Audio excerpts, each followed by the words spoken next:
Hey, it's Desmond Howard. You want to win the weekend? It all starts with the tailgate. And for me, that means Kingsford Charcoal. They've been bringing the flavor, the smoke, and the heat since 1920. No wonder they're still the gold standard of grilling. So fire it up, feed your crew, and let the smoke do the talking. Kingsford, the king of the tailgate. Get it today at the Home Depot. How doers get more done.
Seven o'clock in St. Louis. You are listening to The Morning After, presented to you by Brown and Crouppen on 101 ESPN.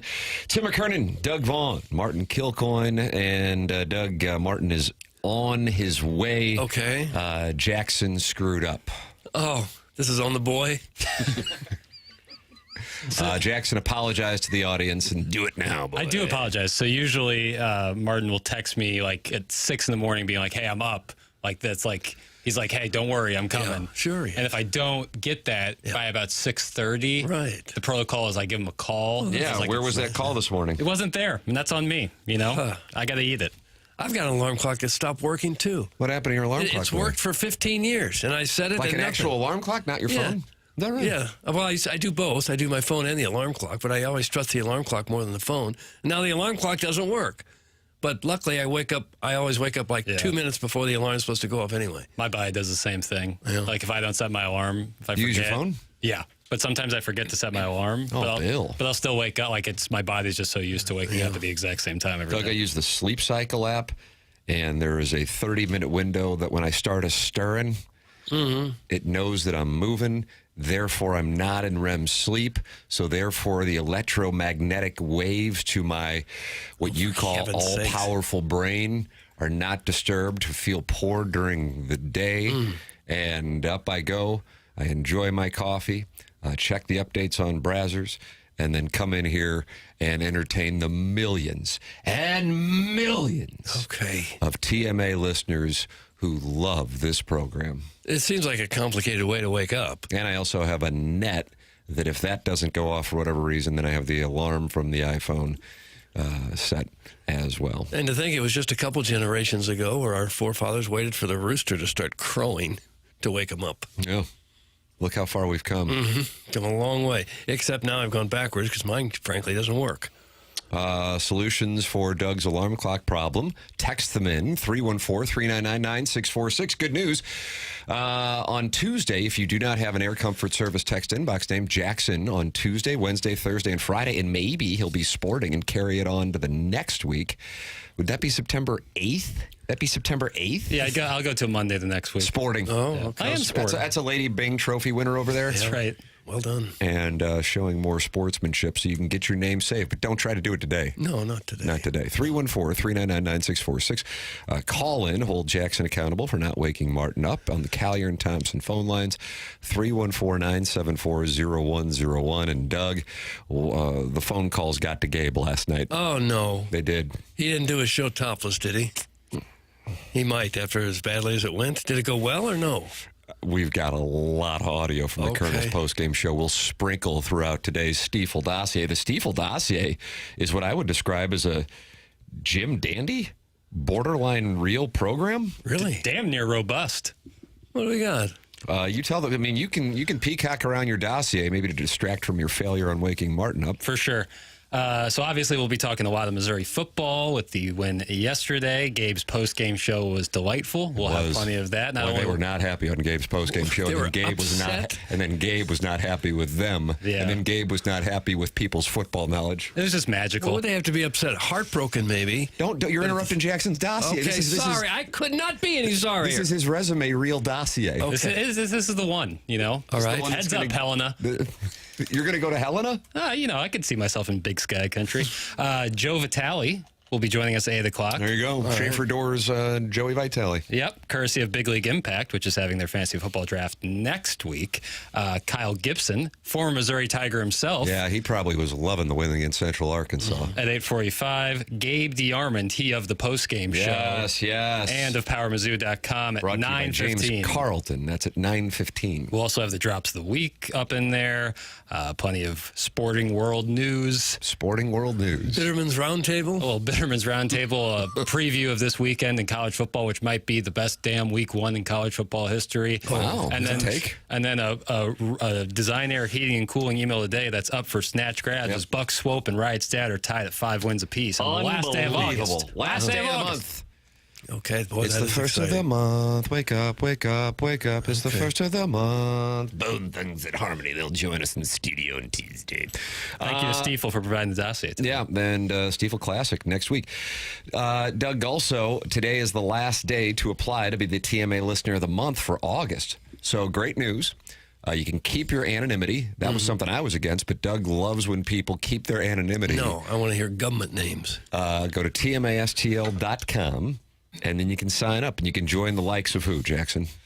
Oh, so many of our lovely winners. Little Beer Cats. He's a winner in 2025, but his father, Beer Cats, won in 2023. Father-son. Alan Dadeville has won Listener of the Month. Georgia. They're going to put it on the Thundering Herd between the hedges tomorrow. Buck Swope has won, I believe, several times. Legend. Yeah. Perhaps the greatest listener of all time. Could be. Yeah, he's right up there. The Baldwin Beer Bitch has secured a Listener of the Month before, as has the Lipstick Lass. Oh, yeah. Yeah, many female listeners to this program. Diverse. Just exciting is all it is, really. I'm fired up. TMASTL.com is where you go. Doug, Missouri winning last night 61-6 over Central Arkansas. The spread was 36.5, so I know you're putting 5 units on that. You doubled up the bankroll and didn't even have to sweat in order to get it. I say Missouri, Central Arkansas, and I say it took place on Thursday, August 28th, 2025, and your headline is what? The Bo Prabula coming out party, I would say. Jackson, he could not have looked any better. Jackson, what would you say the headline is? Yeah, I would say feeling pretty confident with Bo under center. This is interesting. And I realize because I'm not running for office, I don't necessarily give St. Louis sports fans what they want. I give them what they need. Oh. The story's the injuries. Yeah. And I don't even know how it's not. But you two pumping sunshine up everybody's asses here this morning makes me want to take a break. Well, I would say on the injury front, and maybe why it isn't the lead to me necessarily, we don't know the extent. Were you worried about the Central Arkansas outcome? No, not at all. But I don't know. We don't know the extent. Obviously, it looks real bad. Sam Horn playing quarterback ever again, and Missouri now is trusting a true freshman kicker, which might be a bigger problem. It's a big problem, boys. Well, I'm not saying it's not. I don't know the extent. I don't think we don't know the extent. Okay. I haven't heard the extent of Craig's injury. Can I get a predictionary? Can I bankroll the predictionary? We can throw a predictionary down there. Sam Horn, done. Doug, do you call him Craig the Leg? Done. Mm-hmm. So, well, I think, Horn definitely. And that's a problem. I mean, there's just no other way around that. But hey, if I'm in the minority, I'm happy that I'm in the minority. But to me, that is. I'm heartbroken for Horn. I really am. To finally get a chance. All the years he's practiced, you get such a small window of your life to get to play a sport like that, and to go out on the first play, it's heartbroken for him. Big picture, I'm not sure he would have played much anyway, as good as Prabula looked. I think Prabula would have won the job. So in the big picture, it might not affect the team at all. The kicking situation certainly could, if Craig is out for any extended period of time. Yeah. So I feel horrible for Horn, for sure. But I think in the big picture, it looks like they've got themselves a really good quarterback. He could not have been any better. Now, I know this was the freshman playing against the varsity, and other way around, the Cardinals playing against their minor league team in a way, and I don't like the whole system. Cardinals playing against the Pirates? No, a low minor league club. But I don't know what you could have seen about Bo Prabula that you didn't just love last night. He looked fantastic. Well, you knew that Sam Horn was going to be the starter per the Warson Woods Wacko. I didn't know that. I don't think he was going to be. Do you not trust his reporting? No. Oh, my God. No, I don't. God. Statement. Good call on Sam Horn, Wacko. Go back to your pay-as-you-play country club. I'm sure your kids think it's great when their dad is getting bottle service at a college bar. Keep hanging around, old man. You might make a sorority girl laugh with cringe as you give her a shot of Fireball. That's from the self-made stay-at-home Ladue mom. Gosh. Unbelievable. He certainly moved that to the next level. A guy who simply predicted who the quarterback was going to be, and now he's trying to get sorority girls drunk?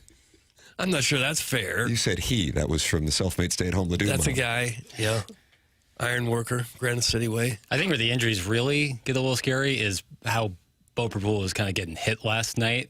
That's what has, because then you have a true freshman who's coming off a bad injury himself as your main backup, and then Tommy Locke after him. So that is concerning for sure. Harrison's brother Master says the Wacko owes me $100. Did we book that bet? I can't. I'm not booking listener side action. That seems like a losing battle. I suppose we'll never really know who won the battle. It kind of works out for the Warson Woods Wacko. Yeah, because he can always claim, well, Horn would have been the guy had he not gotten hurt. Right. Yeah, it sucks. I'm heartbroken for that guy. Gabe was not happy with the callers last night on the postgame show who were not happy with the play call of having Sam Horn run. Jackson has a wide variety of samplings from the Colonel's postgame show. Colonel will be with us at 9:15. Papers, I'll yield to you to go whichever direction you want to go here with the Colonel, because Doug, he was not happy with the callers who were not happy with Eli Drinkwitz and Kirby Moore. Yeah, because we're talking Sam Horn, let's go to the Sam Horn call on the, I believe this is the maiden voicemail of the 2025 season. You like that, the maiden voicemail? I don't mind it, I guess. Gerard, do you want to hang out for a few voicemails before you go right? Yeah, we're good. Let's go. All right, let's hit it. There's always something that somebody can find this lineup that works for what they're looking at. Who's a genius that put Sam Horn in the Wildcat? All right, cut it off. I'm done. He's had enough. We just addressed that. I'm not listening to the rest of that. That's a terrible call. It's football. Please call next time. This is brutal. Gosh, Doug, it's right tough off when the the hop. first phone call of the season, a season that will include, it could be a feisty little situation next Saturday in Columbia with the arch rival Jayhawks. Pack a lunch for that post-game show if Missouri loses. Also, then 2 weeks later, the Heisman Trophy candidate Lenora Sellers coming to town. And then 3 weeks later, Roll Damn Todd coming to town, a trip to the Plains to take on War Eagle the following week.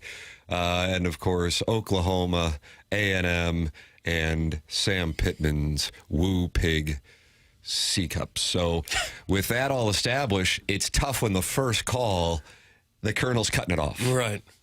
It could be a long season. Also, and I don't know if this is included in the selection, the Colonel was upset with people calling it the Wildcat because it wasn't the Wildcat. He's a quarterback. It's a design run, maybe, but not a Wildcat. Right. So did he just not take any calls after that? no, That was going to be It it. took huh? plenty. plenty. But we'll sprinkle. Okay. There'll be some sprinkle. There's 4 voicemails I have cut. All 4 of them are amazing. Truly. Doug, the play call with Sam Horn, it was not the Wildcat. It was an RPO. Your thoughts? Unfortunately, it's football. You're going to get hit. You never know. Some guys play 15 years and never have a serious injury, and some guys go down on the first play. You just never know. If you're going to play in this offense, you're going to have to run some as a quarterback. I could see an argument, maybe have him hand off, just get in the game, just get warmed up a little bit, just do a few things before you take off running. I guess you could make that argument.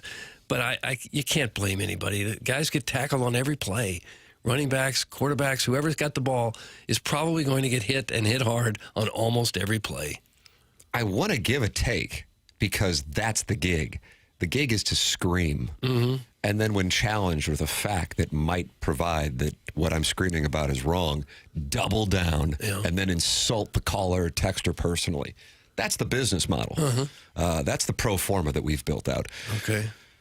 The truth is, I see both sides. I don't dismiss the idea that it was bringing risk in unnecessarily because it was not like what Prabula was doing, which was scrambling, and he was doing some great scrambling. He Michael Vicked it for that touchdown. I mean, again, it's Central Arkansas. He's probably not Michael Vicking it again, with the exception of the Foliage Bowl at the end of the month. But yeah, no, he was able to do it against Central Arkansas. But in this case, it's an RPO, so it is a called run play. Sam Horn, I thought, was just playing in the second half, but obviously they had scheduled that to have him come in, run that play. So in that sense, it's unfortunate. But on any play, anything can happen in this game, and that is unfortunately the nature of it. But because of the way in which it happened, you start focusing on who to blame.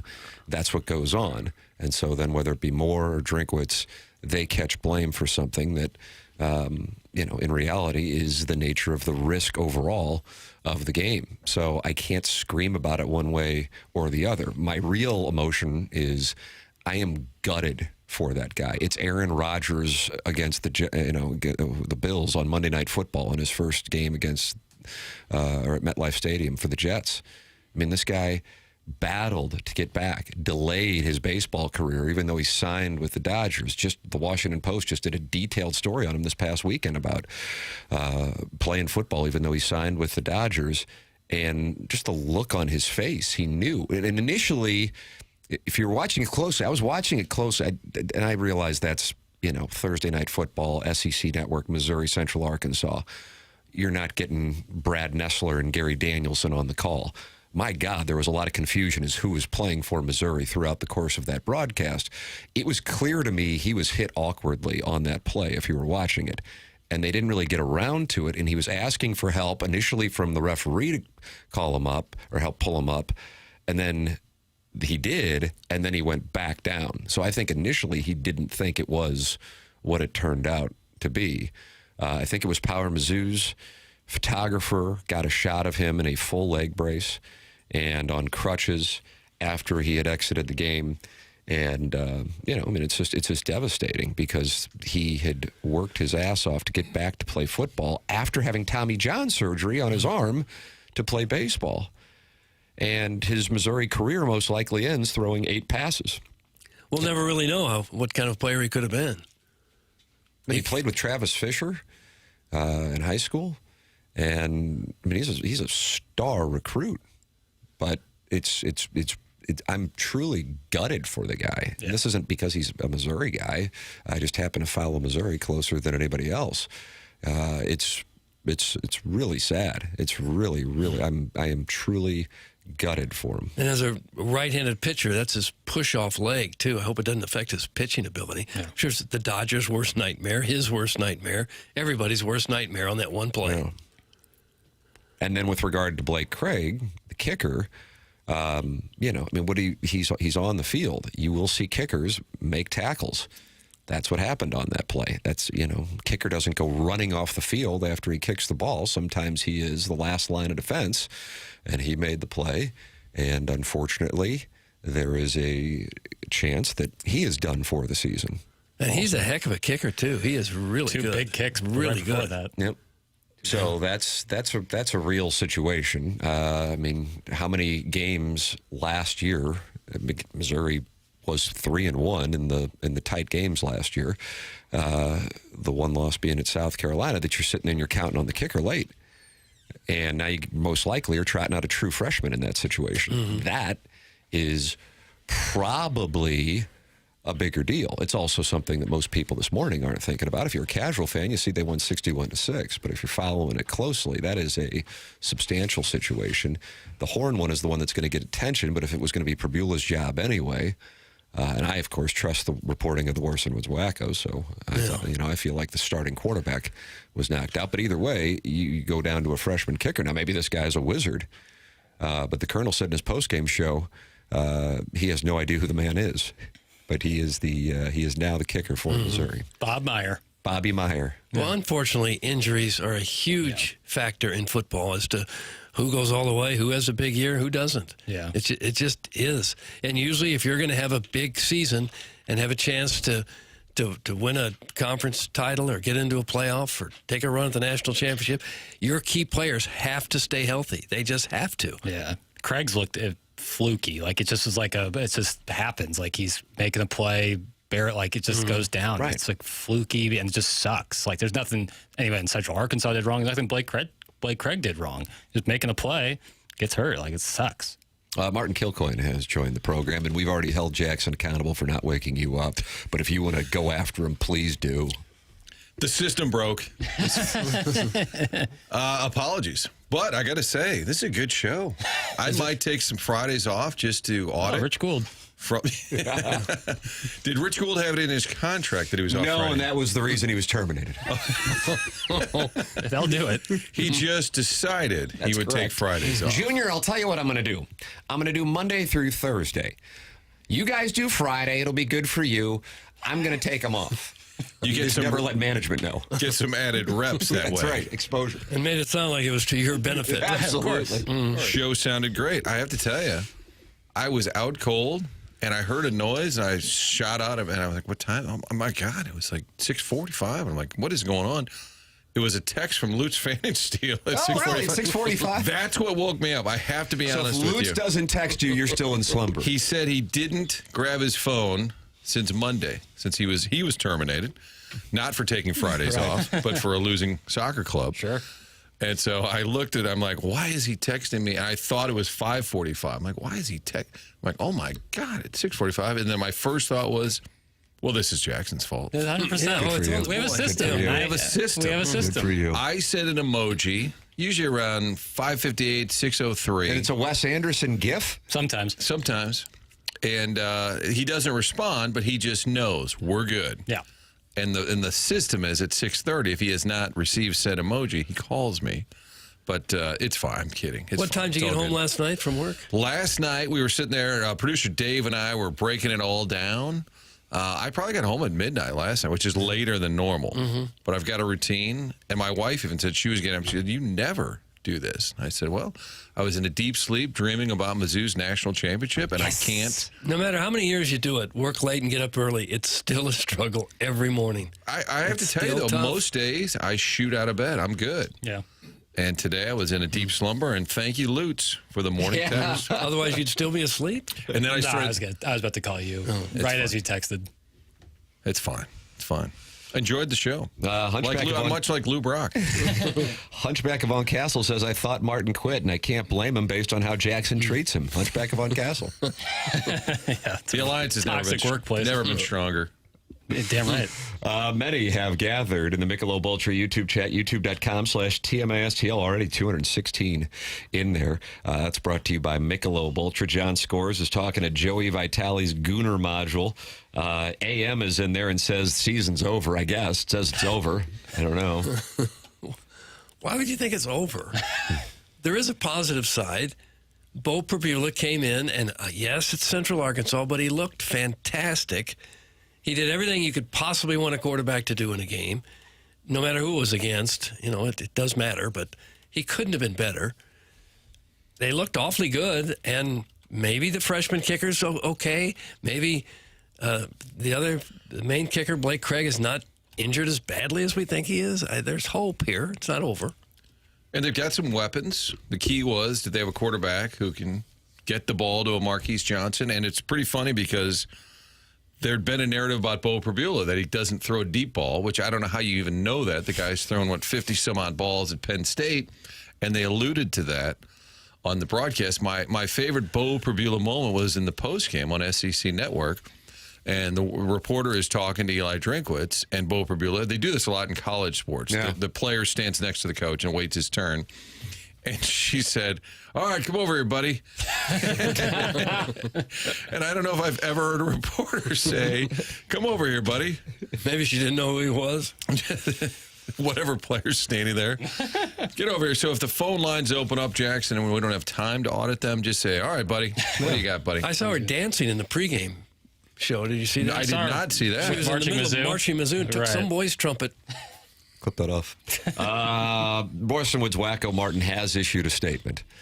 And here it is as follows on the morning after. This is an exclusive, by the way, so we want to be credited. Horn would have won the job. Nobody can ever tell me otherwise. We now have a backup quarterback that went to prom 6 months ago, and his mom drove him to practice 2 years ago. You cannot say I'm wrong. Piss off, stay-at-home Ledoux, self-made stay-at-home Ledoux mom. Do your job and wait, and then it gets a little graphic about what he thinks she should do, and wait for your trust fund yuppie husband. That is the Warson Woods Wacko going after the listenership and specifically the self-made stay-at-home Ledoux mom and her monogramming business. Wouldn't we all have enjoyed a trust fund? Yes. Well, that was a quick answer from that was interesting. The desk of Jackie B. The desk of Jackie B was quick to say yes. Yeah. Did the Warson Woods Wacko, Tim, the phrase in there said would have won the job. I thought per the reporting he had won the job. Wow. I'm just asking. Wow. I am asking for clarification because I don't think we were under the premise that it was still a battle. It had been decided per the reporting, as I recall. Yeah. Defense rests its case. That's it? The defense is done? Yeah, I got nothing. Predictionary, what you got? Well, I believe Jackie B at his desk said it would be Bo Prabula. I was trusting the reporting of the Warson Woods Wacko. Might be a push because of the injury. I mean, we truly will never know. You think know. Vegas would take that bet off the table and nobody would cash in? I don't know if they'd ever put it on the table, but... Boy, if you bet Missouri last night, you got paid. I just couldn't... Oh, you were able to find it? With your high school bookie? Really? Like the neighborhood guy? Yep. It was so great that my mom texted me on my dad's behalf to try to find a place to bet Missouri. My offshore operation, it wasn't up. Yeah, I had to do some digging. There's like an FCS section that you had to look through. It was on South Florida. Yeah. So that I didn't expect it to be that, though. South Florida beat the hell out of Boise State. You just picked Mizzou to win? No, 38.5. Oh, get to 38.5? Kicked off at 38. Yeah. That would be the total points or Mizzou's points? Mizzou spread. 30. Yeah, They that would was probably win by pretty that safe total. bet. Oh, yeah. I had, So you won thousands? yeah, a couple thousand. Did Oh, you really? congratulations. That's awesome. Yeah. Yeah. You getting bottle service or what this weekend? Well, now that just got me right. So now I'm good for this you were in the weekend. hole. Yeah, now I'm good for this weekend. If you decide not to claim it, I'll give you Mark Milton's phone number. Thank you. He can help you out, the tax expert. Absolutely. Okay. I'll be good. Don't worry. All right. Call into the program, 314-974-0101. Callier and Thompson, sponsor of the phone lines. Text in 314-399-9646. Air Comfort Service, sponsor of the text inbox. And then you can watch the show, youtube.com/TMASTL. 223 people now in the program on YouTube and talking it over, like Steve Gottsagen's teleprompter talking to Tim McKernan's meat and potatoes, and L Boy who's talking to Adam Welly and the TMA remote lamp. They're all in there and they're all talking it over. You can join in the conversation as well. And you can email in for a showdown email of the day brought to you by Design Air Heating and Cooling. Somebody will walk off with the Design Air Heating and Cooling email of the day title for the month of August today.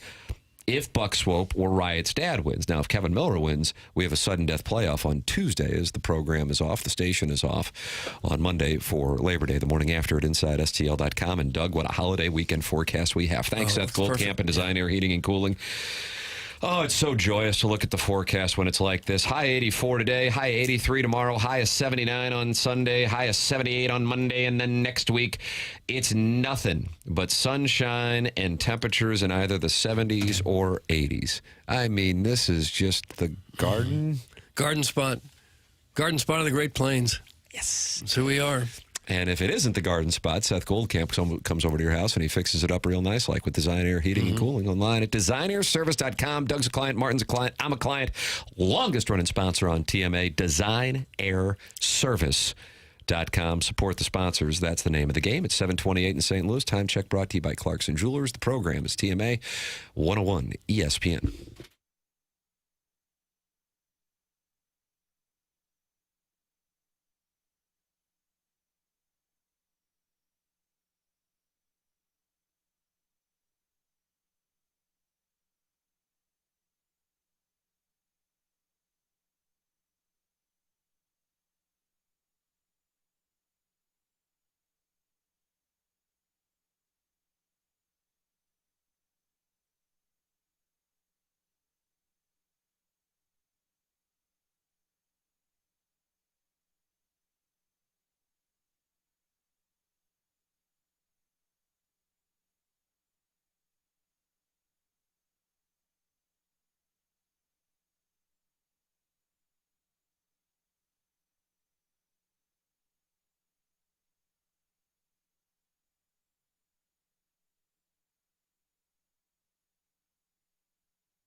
Wow, Papers has turned his attention to the third quarter in Columbia, Missouri next Saturday. How will I explain it to my kids? I wouldn't even try, Tim. I wouldn't try. I'm going to be effed up on the Hennessy at that point, to be honest with you. But I'll tell you what, I'll be watching Gabe's postgame show from my house. Absolutely. Bring your AirPods. Yeah. Was that, in fact, the first call? I heard you guys play it. That was the first. That's it. We're done. Yeah. He immediately cut it off. What else do we have here, Papers? From Gabe, I really like this one about just talking about Kansas. Caller wants Kansas, so I will play that one presently. Hey, Raquel, put that away. Man, what a good game by the Tigers tonight. KU, lick my butt. Oh, no. That was a call into Gabe. My favorite part of that call was actually Abraham apparently doing something he was not supposed to do at the beginning. This is brutal. That was the call? Yeah.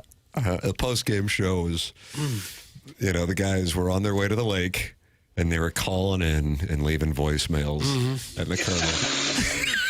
And you're telling me the phone lines aren't poison? Is he blowing his nose? What was that?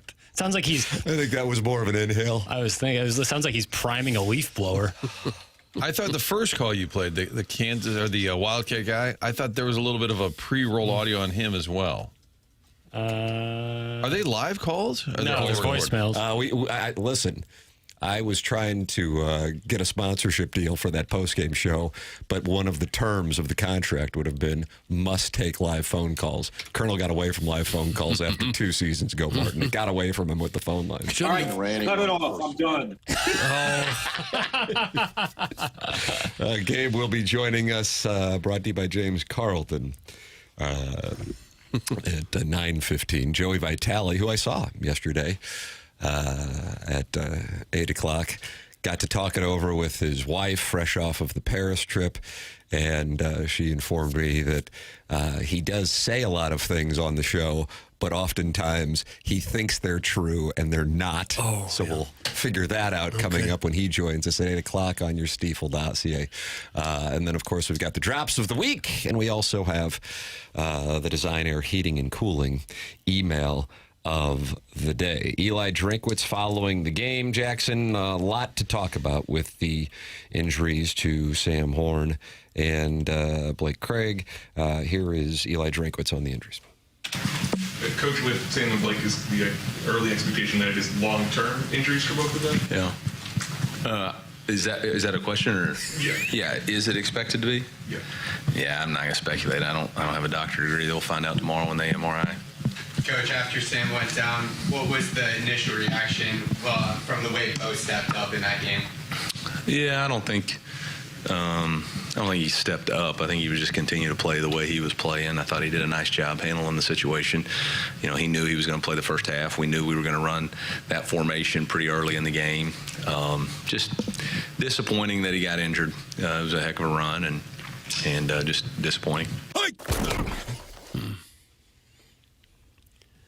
Well, so they'll know more today, but I think the tone from Drinkwitz in the game, on field, talking to the reporter on the field and the post, that it doesn't sound good. I mean, I think that's pretty obvious from his reaction. I'm sure he knows a little more than he's saying, but I guess we'll find out more today, Doug. It's not very often when they say, well, it doesn't look very good, and then the player hops back up and he's ready to go the next week. That doesn't happen very often. The tone throughout the night was how upset they were, and you wouldn't be acting that way if they had like a sprained ankle or something. Gabe was saying in his post-game show, and like I said, he'll be with us at 9:15, he altered his expectations for the season when they had to mess around with the offensive line for the left tackle position. That already was a concern. Now you have a true freshman as your backup quarterback and a true freshman as your kicker. So, you've had some developments here that are concerning. And, hopefully they're not from a Missouri fan standpoint, but those are three things that, you haven't even gotten on the field against Kansas that are concerns. Don't know how else to say it. Yeah, the left side of the line, certainly in the first half, looked to be a real concern. There was a definite improvement in run blocking in the second half. Ahmad Hardy got a lot more holes to run through. Jamal Roberts also looked really good. But again, it's Central Arkansas. You can be optimistic and think that the line's going to get better, and then you also have to be a little realism, like have some realism and think their guys aren't going to be that open. It's not going to be easy to stop the run as it was. Like it's you got to go both ways with it. At one point, I was thinking, get Perbula out of there. I mean, he was getting crushed. And this is after Horn had left the game. I know you got to play him. You got to get the reps. This is your chance. But I had a thought where maybe you take him out because he might get hurt. That's how bad the O-line was at times. Caden Green needs to be taken to pasture. Okay. That's from Harrison's brother, Master Martin, and he is not happy this morning. Well, this is, if I'm not mistaken, he's just now shifting positions, right? Going from guard to tackle. So that's correct. When you're Probably a taken learning to pasture, curve. what happens when you're taken to pasture? You're brought out back and shot? Is that what he'd like this guy to have? Sometimes he can be in a meadow and just running and playing with dandelions. I guess he needs to be taken to pasture. That's how I want to go.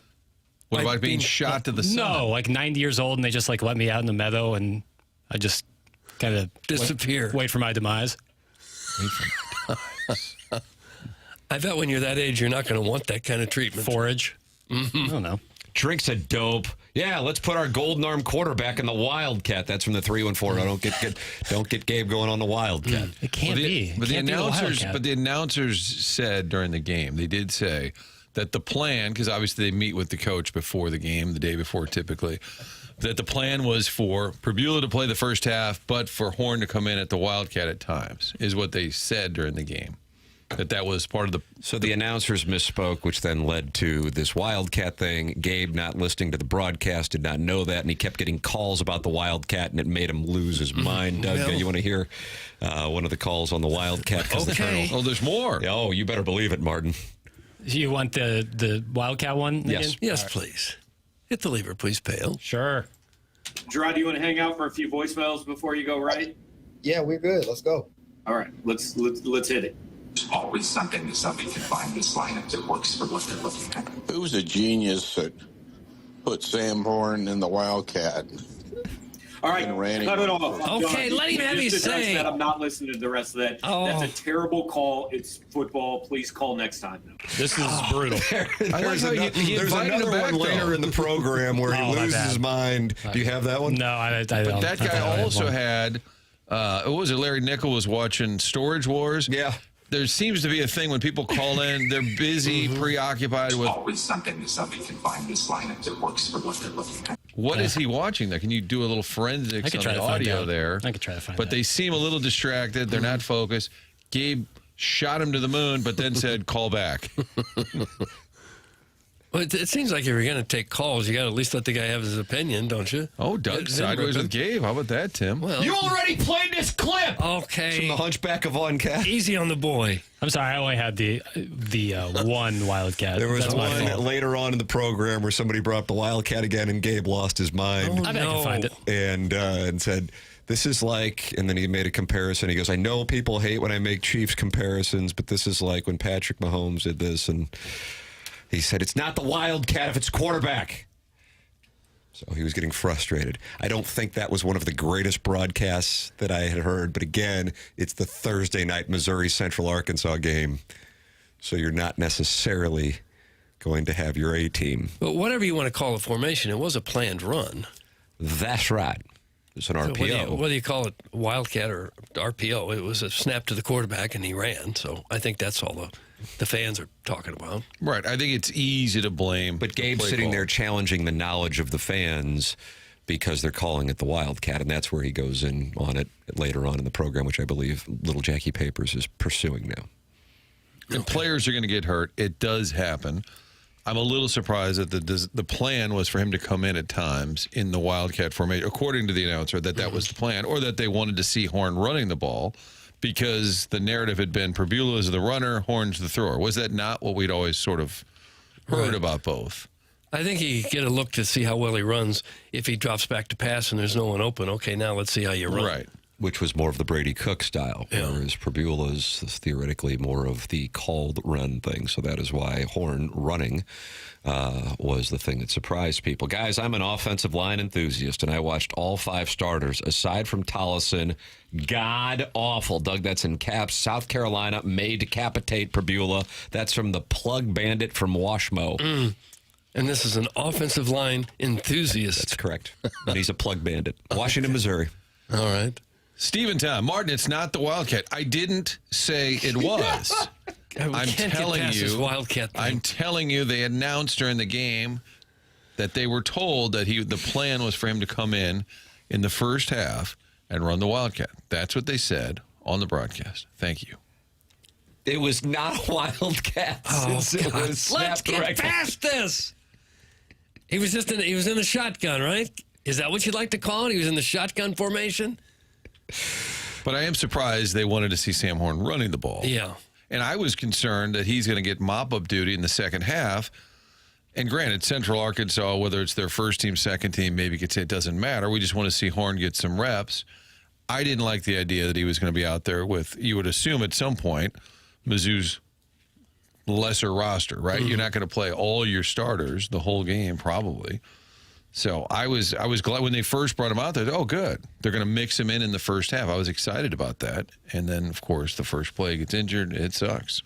Can we admit that this offensive line handling was botched in camp? That's from the plug bandit from Washmo, Doug, and he is the offensive line enthusiast. I think it was the Lindenwood walkthrough, fake road trip, Doug. They had the fake road trip. I think it was that Saturday where Drinkwitz was asked about it, about the O-line issues, and he said, we know what we're doing. So there have been people asking what's going on with the O-line, any concerns, and he said, we know what we're doing. So we'll see. So Caden Green, for the record, and I realize there are not a lot of offensive line enthusiasts like the plug bandit from Washmo was a left guard. And because of concern with the performance of the left tackle, Eli Drinkwitz made some moves on the offensive line to move Caden Green to left tackle. And on one sack last night, he went to block and no one was there. And Central Arkansas had a player come through untouched and annihilated Bo Prebula. Yeah. So I'm not exactly an offensive line enthusiast myself, but that's one of the reasons why you play these games at the beginning of the season. You get things sorted out. You get your signals crossed sometimes. Offensive linemen make mistakes just like the quarterbacks and the running backs and everybody else. So if the coaching is good, they'll get some of that cleaned up. I got Gabe fired up about the Wildcat. There you go. Okay. Take a listen, Doug. It goes back to the Wildcat again. All these people tonight are saying we put Sam Horn in the Wildcat formation. A quarterback is not the the quarterback. Thank you. It's a the running Wildcat formation is a guy who does not play quarterback playing quarterback. The Wildcat formation was Luther Burden. It started way back with Cadillac Williams and Ronnie Brown. Ooh, right? War Eagle. Mm-hmm. Yeah. Sam Horn, by definition, cannot be in the Wildcat formation because he is a quarterback. Correct. I could tell. I seen halfway. Like, I know people like football, but I think a lot of people that like football maybe don't really understand football. Oh, my gosh. Left that out forever. So I think we know our first question for Gabe. Hey, Gabe, real quick. Why were they running the Wildcat? He's about to get trolled. It was just a shotgun formation, a designed run. Yeah. Who cares if you call it a shotgun or a Wildcat? It's pretty much the same thing. And Sam Horn looked good, like, up until he got hit low. Like, looked quick. Looked like, I don't know, he looked good as a runner. So, you're talking about in that 6-second clip? Well, I'm saying he looked like, we've been hearing that Prebula is the runner and Horn is a slinger. But for a slinger, he looked pretty quick. And for a runner, Bo looked like he had a good arm. Maybe you got a little bit of both from each. Now, I think I said this on this program, but Doug, it could have been QFTA. I recall I was saying it to Papers. What will happen when you're playing Central Arkansas is you will have separation by a large amount between Missouri's receivers and Central Arkansas secondary. That is going to happen. And so, in games like this, and I'm obviously a Missouri fan, you can get a little more excited than perhaps you should be based on long passes where a guy, and as we saw with Doug, you call him Speedy Keese. Yes, I do. Had, 5 yards on the corner who, for whatever reason, Central Arkansas said, let's go man coverage here. Run right across your face. Right, who made an impact as a freshman, and now he's in his 3rd year in Columbia. And Gabe in the postgame show was talking. He goes, before Prabule even threw the ball, I go, well, this has to be a touchdown because there's nothing you could do there. It's essentially throw it. There's nothing to do. So when you start to see Power 4 caliber secondaries, will you have that kind of separation where you're basically just running a route in practice? That's the difference. So while it's encouraging, no question, it is important to note that this was something that is, going to happen in these kinds of games where the level of competition now, these are now feeder schools for the group of 5 that become feeder schools for the Power 4, that specifically ACC and Big 12 can become feeder schools for the SEC and the Big 10.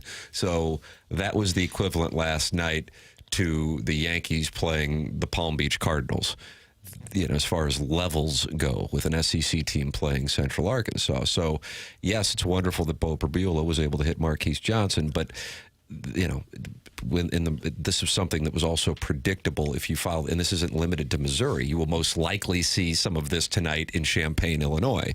If you watch these games, that's what goes on in these style of games. It would mean a hell of a lot more if you see that next week against Kansas. And it would most likely mean even more if you see it in 2 weeks after the Kansas game, if you get to do it against South Carolina. Now, what concerned Missouri fans 2 years ago is when Missouri was playing some slap-ass teams, Brady Cook was having trouble with the deep ball. And Brady Cook was having trouble with the deep ball early on last year, so much so that in that Vanderbilt game that was a near loss, there was some concern with it, and then he hit Luther Burden on the opening overtime pass for a touchdown, but they were having some problems with the deep ball. So it's encouraging when you can complete it, but also if you're going to compete in the SEC, that needs to just be, something that you can, it's like tapping in a 1-foot putt. That needs to happen. And if your receiver has that kind of separation, an SEC quarterback needs to be able to hit him. They're going to have that kind of separation against this caliber of opponent. Will they have that kind of separation against Kansas, South Carolina, Alabama, and Auburn, and so on? So I want to, I guess if that's raining on the parade, then so be it. But it's also, that's the way that things work. It's also the state of college football. You play a lesser opponent like Central Arkansas, you're watching, hey, any other guys we might want? Absolutely. I mean, that's sort of the vulture system that's going on right now. They also forgot to cover Brent Norfleet, who's easy to miss. Mm-hmm. But that was a good throw. That was a good throw over the middle. It was a great throw. Great play. The touchdown pass? Is that what you're talking I'm about? saying how wide open he was. Yes, and that was a great play call, too, by Kirby Moore, but also fine throw. I was yelling at the screen in that late drive. It was great that they had sort of game action, which is what they want, even though it's a lesser opponent, where you can kind of reenact, okay, clock's running down, it's the end of the first half, can we drive the field? When they didn't call timeout with like 50 seconds left, I was screaming at the TV because they burned about 30, 40 seconds. Yeah. And I didn't enjoy that. It didn't matter because they ended up throwing the ball to Norfleet. I'm a true son and happy-hearted, but I have to admit I was kind of happy to see Central Arkansas get a score there at the end. Oh, yeah. I don't want to see the blood donors just bleed out completely. I don't want them just to get beaten like government mules. It was clear the game was over. Missouri had done everything it wanted to do. I don't want to see these teams just get beaten so bad that they feel bad. Do you think you're not a true son for feeling that way? Yeah, I'll be accused of that. But I don't like to see teams that come and play you and they get excited and they just get curb stomped. I don't like that. So I was happy to see him get one anyway. I'm not sure why they went for two. Wonder if they hand him the check on the way out. Like, all right, that was a little rough. Larry Beach over here. How are you, sir? And they just hand you an envelope. What if it's cash? That would soften the pain a little bit, probably. Well, they're not happy with that take. Yeah, Doug. So do you want to play the butt asses at the beginning of the year to figure this stuff out, or you don't want to play the butt asses and subsidize them? Stick to a stance! No. That's from Jackson's lone wispy pew. I haven't changed any stances. I don't like to play the butt asses at all. But when you do and you're up 61-0, it doesn't bother me when the butt asses have a moment of happiness there. You're getting owned right now. It didn't upset any of us, did it, that they scored? No, I understand Doug is saying I kind of feel sorry for them. That'll get the texters ignited. But when they scored, I didn't even notice that they had scored. No, but they probably did. Made him feel a little better. Hey, guys, real talk. Why does Martin keep pushing this Wildcat Bull S? What's his agenda? Whatever it is, I sure hope it's gluten-free. Thanks. Hashtag free perk. That's from Brian Henshin. And Martin, he is monitoring the doo-doo man's battle with Anthony Richardson in Indianapolis. Ruin me. How close is he monitoring it if he's able to text in frequently? It's an afternoon thing. Doug, is there big Wildcat out there pushing agendas? It sure feels like it. Is it Wildcat or is it a shotgun? Big oil. Pretty nice. Does it really matter? A couple new faces was nice, like Kevin Coleman. Like, yes, again, playing Central Arkansas. But he's a pretty good player. But you can see he's got a lot of. You can tell. Same with Donovan Lugbode. Like I'm excited about him. He looks really Kirby good. Moore said the best true freshman receiver he has ever seen. He looked nasty. There is buzz about that guy. Same with Josh Manning. He looks like he's got a good pair of hands on him. And we've seen him before, but not to this extent. So good to see. And Ahmad Hardy, obviously. That left tackle thing, the true freshman kicker and losing Horn, that's my, as far as concerns going forward, I can't shake that. I don't know how else to say it. For sure. And the left tackle thing was already there if you were following it in camp, and I understand probably 95% of the audience wasn't it. But that was a situation. Gabe's with us at 9:15. Doug, coming up here, is it at 8 o'clock, Papers? 8 o'clock. Joey Vitale takes us on his Schaefer Door Company Odyssey. And oh, what an odyssey it will be. I'm looking forward to talking over Joey. He is back in the United States of America. I happened to run into him yesterday. We talked it over. And he noticed that the French were not particularly friendly and not necessarily looking to engage in his conversation style. That's surprising. Yeah. Because he himself is engaging. You better believe it. But that's not, He goes, you ever been over there? I said, I haven't been to Europe. I'm a meat and potatoes guy from South St. Louis, and I love the United States. If I'm going east, I'm going to Sauget. Yeah. I'm not going to Paris. Yeah, maybe Waterloo, if Ambrier has afternoon times. Available, right? We need somebody that speaks fluent French. Little mic drop, and just kind of dismissive. This guy's an idiot. But we need them in French because you can see Joey. Hey, what's up, pal? How you doing? Yeah, I'm looking for one. What is it called? A baguette or something? I want one of them baguettes. Yeah, baguette. And you just hear the French. This idiot. I figured if Joey went over there yelling and screaming, France would just surrender like they always do. They're talking about it in the Michelob Ultra YouTube chat, youtube.com/TMASTL. 281 friends here talking it over. YouTube.com/TMASTL. That is brought to you by Michelob Ultra. Long weekend, perfect weather. Enjoy it with a Michelob Ultra. How do you do? 95 calories, 2.6 grams of carbohydrates. It's Michelob Ultra, sponsor of the YouTube chat. And we have a golf tournament coming up that we'll be announcing here in the next week. So that'll be coming up, and we'll have an announcement. Michelob Ultra, the sponsor of that. It is TMA. Heading into the Fisher Window and Door Store, 8 o'clock hour. Joey Vitale, 8 o'clock. Kyle Gibson, 8:45. Gabe DeArmond, brought to you by James Carlton at 9:15. The drops of the week. And also the Design Air Heating and Cooling email of the day, where Buck Swope and Riot's dad have a chance to decide the winner for the month of August. What a program, Doug. Let's do 5 hours today. Yeah. Let's do 5. Six. Yes. Okay. It is TMA, presented by Brown and Crouppen on 101 ESPN and the TMA STL YouTube channel.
Hey, folks, Joey Vitale here. I'm here to talk to you about your garage doors. Listen, with the heat and the cooling, it's going up, it's going down. It's 100 degrees one day, it's 65 in the morning the next. This is where those springs can get a little finicky in your garage doors, and you will know it when you get to the garage and you try to open it, and that doggone thing will not open. Good thing for you is I got a good friend, and his name's Jason. He works with the Schaefer Door Company. They are an incredible company, small enough to take care of you personally, big enough to stretch across the St. Louis County area. So you can check them out at SchaeferDoor.com, or better yet, give them a call, 636-782-3608. Call them, text them. They're going to take care of you. One more time, 636-782-3608. Ask for Jason. Ask for anyone that can give you a hand, and that's Schaefer Door, Clopay Master Authorized Dealer.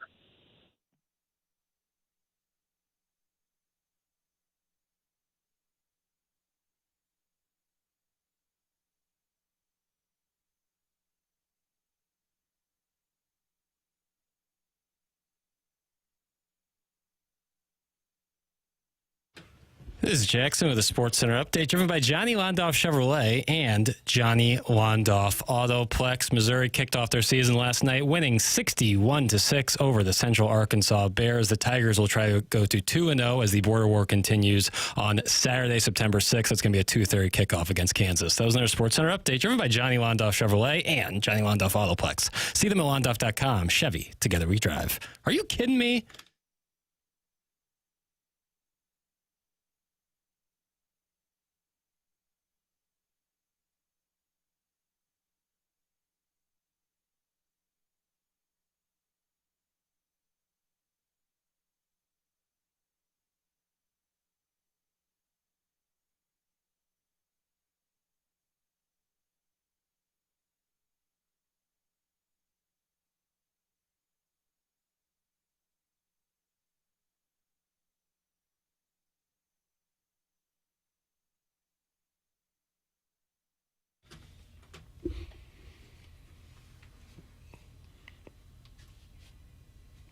Doug, is it your favorite segment of the week? It could be, yeah. It's right up there. Yeah, probably same favorite one, yeah. It is TMA 101 ESPN, the show, presented to you by Brown and Crouppen. Tim McKernan, Doug Vaughn, Martin Kilcoyne with you. Little Jackie Papers on the ones and twos. Chairman Kurt fielding phone calls. I understand Dale was not happy with Doug. I hope he can call back. I think he's still on there if he wants to hang out for a little while. Boy. Oh, Dale, yeah, hang out. You're going to be hanging out for a while, though, because Joey Vitale is brought to you by Schaefer Door Company, and he is back in the greatest country in the world, brother. That's the United States of America, fresh off of a trip to France. Ladies and gentlemen, the great Joey Vitale on 101 ESPN. Morning, Joey. Oh, say, can you see? It is good to be back, boys. It is good to be back. Marty, I sense a little sarcasm in your voice when you said it's your favorite hit of the week. Is that accurate? Oh, no. I believe it was actually Doug. No, it was me. I said it was. No, it's absolutely my favorite segment. We can start confusing things early on, but it was Doug Vaughn who was asked by Tim. You guys aren't going all French on me now. I'm going to be a bunch of smart Alex, are you? No. So you didn't have a good experience with the French people?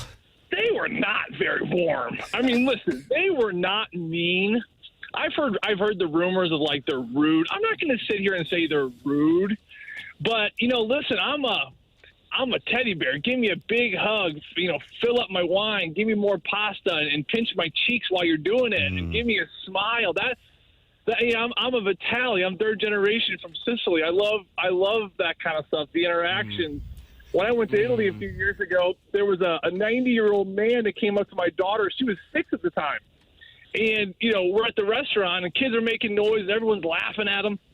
This old man comes up to my daughter, and he speaks Italian to her, and I didn't understand a word he said. And the waiter came over and said, "He say, if he your age, he'd have married you." And everyone started laughing. Like, that's the kind of hospitality I love. And I'm just going to sit here and say that I don't know if France really met that quota, but I kind of knew that going in. I'm not going to sit here and say people were rude, but there is definitely a tone to the French people, businessy, straightforward, and very little smiling, if you will. How did you do in speaking the French? Did you have, asking for directions? Did you have a little pamphlet in your hand, flipping through? How did you communicate? Well, I just put on my smile with a little bit of charm, Marty. You know, your smile will take you a long way. You know, I kept mixing up Spanish and French. My wife took French in high school, but, you know, I'd be like, uno baguetto, and she's like, it's un. So I would say un. So I would kind of like mix it in math. I know a little bit of Italian, so I kind of, you know, but again, with the smile, I think they appreciate you trying. You know, so, yeah, my French wasn't great, but a lot of people actually speak English over there. And, you know, for me, as long as I can say croissant, that's the only word. That's the only word I needed to know for my 7 days in France. Yeah, sometimes Americans don't like the treatment they get in France. I wonder what French tourists feel when they wander the streets of New York and get on a subway there or go to L.A. or Miami. And the treatment they must get from Americans. I wonder what the taste they get of America is. You know, Doug, you're so wise. You're always thinking about the other point of view. You're a wise man. Amen. You know, it's funny you say that because I bet they feel it totally different.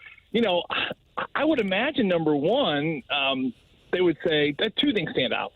Number one, why is everyone in such a doggone hurry all the time? I mean, you go to Paris and no one's in a hurry. It takes you forever to get seated. It takes you forever to get, you know, your order in. You know, me, I don't know about you guys, but when I'm at a restaurant, while I'm eating my dessert, I already wanted to have paid the bill. Like, I'm out of there. Like, when I finish that last bite, I'm off the chair and gone. These people will sit around, and you can't get your way. And they're in no rush to kick you out either. You know, in America, everyone's trying to, let's move this thing along, and you feel that, you know. So for a Parisian to go to New York or Boston, you know, a cold city, they probably feel like, why is everything so rushed? You know, why are people drinking coffee while they're walking? No one drinks coffee on the run. You sit down, you enjoy yourself, you put your phone down, you people watch on the streets, or you talk to a friend, and it's a very, very slower pace to life. You know, it's crazy because you look at some of those Eastern Coast cities, and, you know, they say that the root of all of it is really that it's the weather, you know, because the weather is so cold and you're always kind of on the move and you got to get places quicker. So whether that's true or not is certainly a theory. But I think that number one is the fast pace of life. Why are we moving so quickly? Why are we always on the run? Where are we going? I mean, you guys know it just like me. Like, I feel like I'm in a hurry to get nowhere. Like, why am I in such a freaking hurry all the time? And I think that that's certainly a thing here. The other thing I would say, the second thing they probably think about is, we do not dress very well here. I mean, I'm the biggest culprit of it. You know, I'm going to a Starbucks this morning, and shout out Starbucks, and, you know, people are in their pajamas. People are wearing like what they wore to bed, and they're wearing it up. Mm-hmm. Nobody wears pajamas over there. Nobody wears yoga pants. Not that I was looking, but nobody wears yoga pants. You know, everyone wears nice slacks. They wear these silk dresses, and, you know, they dress to impress, whether they're going to work, whether they're going to the cafe, or just going to a museum, or just going out on a stroll. But people take a lot of pride in what they wear. I just feel like, where did America turn south and just start dressing all sloppily? And again, I wear Mickey Mouse shirts. I mean, you saw me yesterday, Tim. I may have been wearing a Mickey Mouse shirt. I don't know, but you were wearing a Mickey Mouse shirt. Yep. I think I may have been wearing one of my Mickey Mouse shirts. So I'm not going to sit here and say I'm the poster child for dressing nicely and taking pride in our appearances.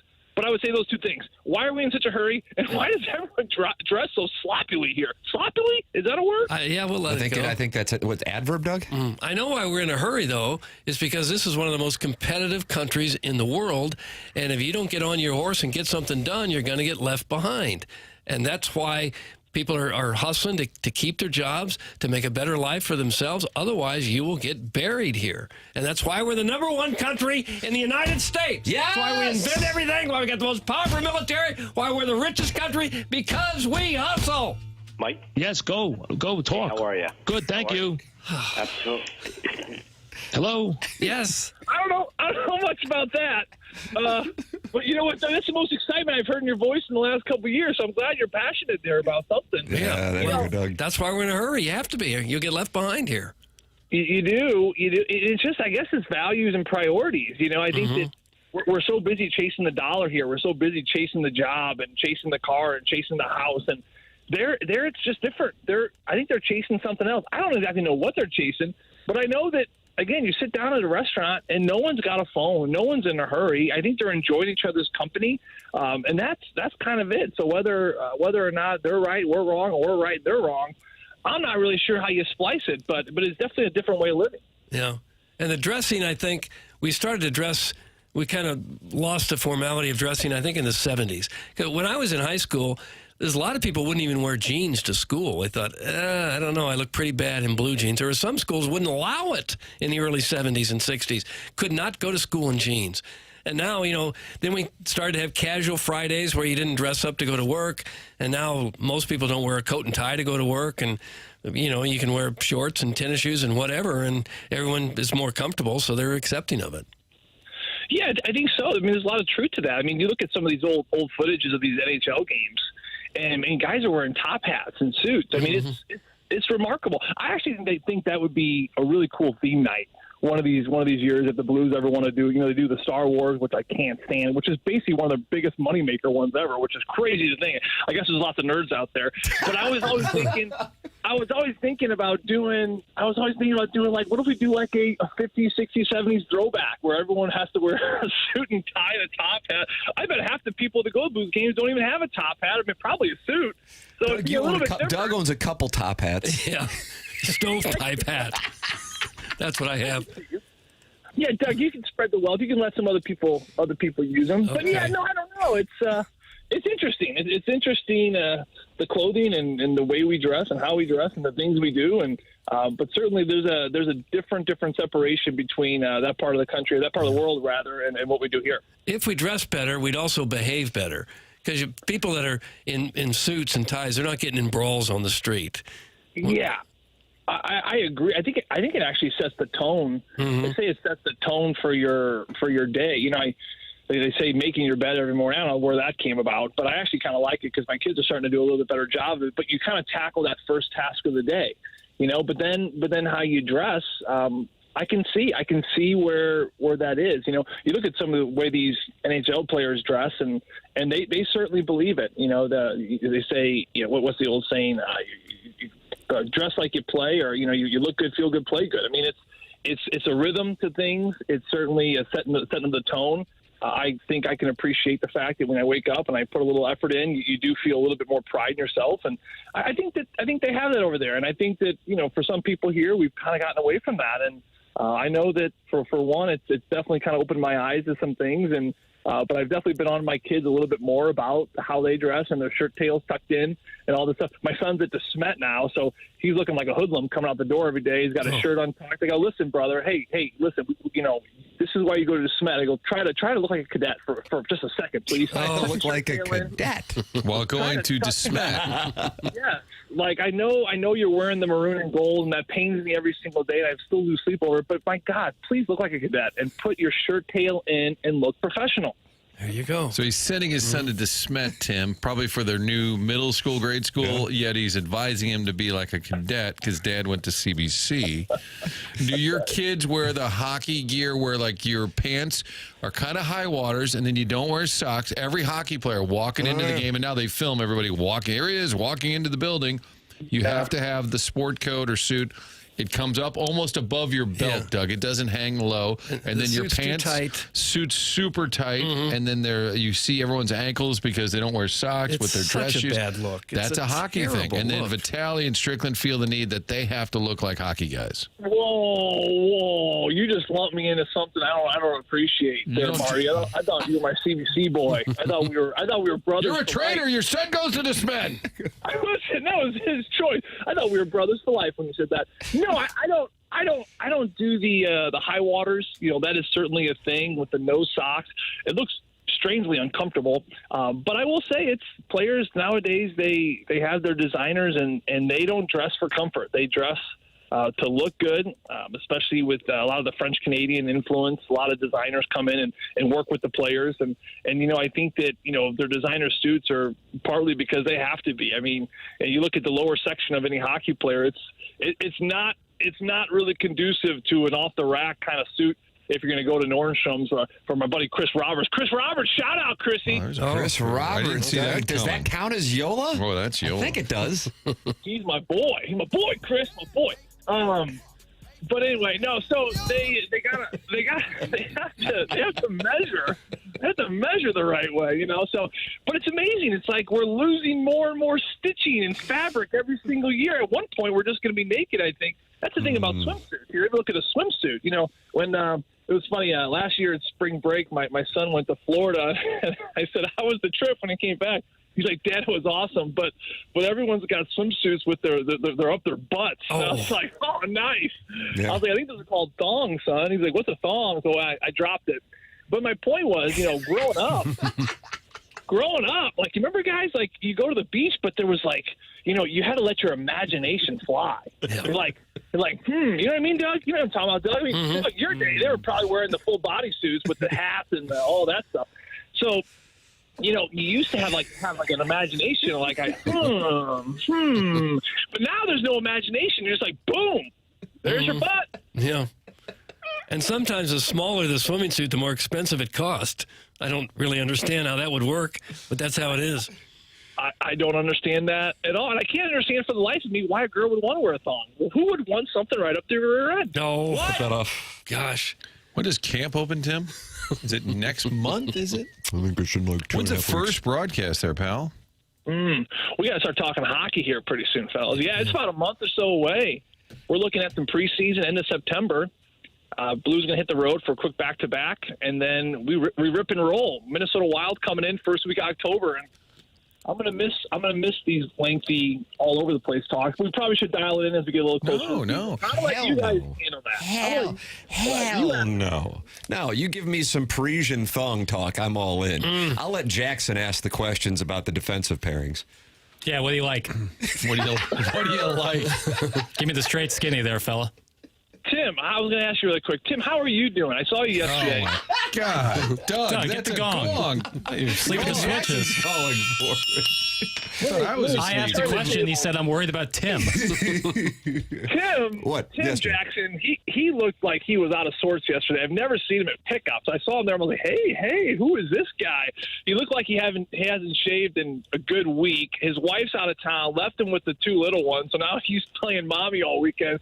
You looked a little out of sorts. I'm just checking in and see how you're doing. Well, I appreciate it. It was wonderful to see you and talk it over. My wife, Doug, she flew out yesterday. She'll be back on Sunday, and so it was an honor to be playing the role of pickup parent yesterday, where Joey and his wife were, and I got a chance to talk it over with Mrs. Vitale, who says she's well aware of these phone calls into the program, and she believes that many of the things that are said by Joey he thinks are true, but might not actually really be true. No. Yep. There are things that I call Vitale facts, and you just kind of get on a roll, which is great. And you'd be like, and that Napoleon guy, Doug, what was he, like in charge of China or something? And we just kind of have to workshop around it. Yeah, there's some fact-checking, but like you said, Marty, it's all about the pace. If you keep the pace going quickly, people don't have time because they're so like, okay, what's he saying now? You know, so that's the beauty, and you just got to believe it. You got to believe it. Listen, my dad, he didn't have a great education, but he would tell me stories which were all false, and you know, but I wouldn't know any better because. Again, I'm not going to challenge him. So, yeah, my wife, she kind of gave me a little call out yesterday, and I said, what was that about? She's like, I'm just being real. I said, well, don't do that anymore. You embarrassed me in front of my good friend, Tim. Wow, my wife just texted and said we should do dinner with Joey and his wife. I love his enthusiasm. How about that? Huh.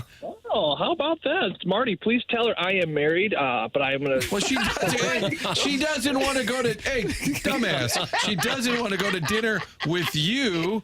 She would like to go to dinner with you and your wife, like as a couple's dinner. Oh, I didn't know what kind of weird stuff. I thought you said she wanted to go with me. Now, that would be a little weird. We do have a lot of cuck situations on this show, but I don't believe that this is one of them. Kimber, if you could clarify, text into my phone here, and I will pass it along to Joey.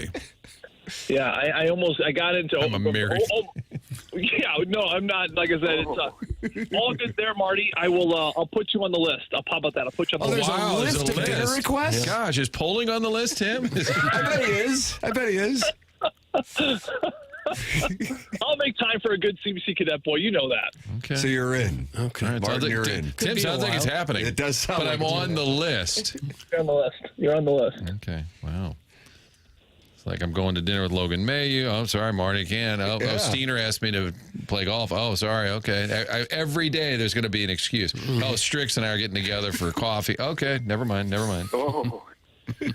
Golf will never be an excuse for me. You know that. You know me well enough. That's true. Yeah, my wife was asking, why don't you, and because I played with Poling last week, Pennington, and we had a wonderful, wonderful pairing, my couple, and our kids will all be in the same class. And my wife goes, oh, you ought to get Joey. I go, Joey doesn't just not play golf, he's anti-golf, so I'm not asking him. Despise it. How about that? This guy despises it because he's meat and potatoes. I thought all hockey players played golf. Most of them do. No, not the case. Not the case. No, I can't think of anything. I can't think of anything least I'd rather do. Does that make any sense? And play around the golf with anybody. I mean, you could say you want to play with Trump. I'm like, no, thanks. No, I'm good. I don't know. It's weird. It's like you're hitting this white ball. Like, can you hit somebody? Can we get a little physical here? Can we do something? What happens when you have a bad shot? No, you got to be polite. You got to control your emotions. Why would you ever want to control your emotions? I like the sports where you can kind of take it out on people and take it out on yourself at times if you need to.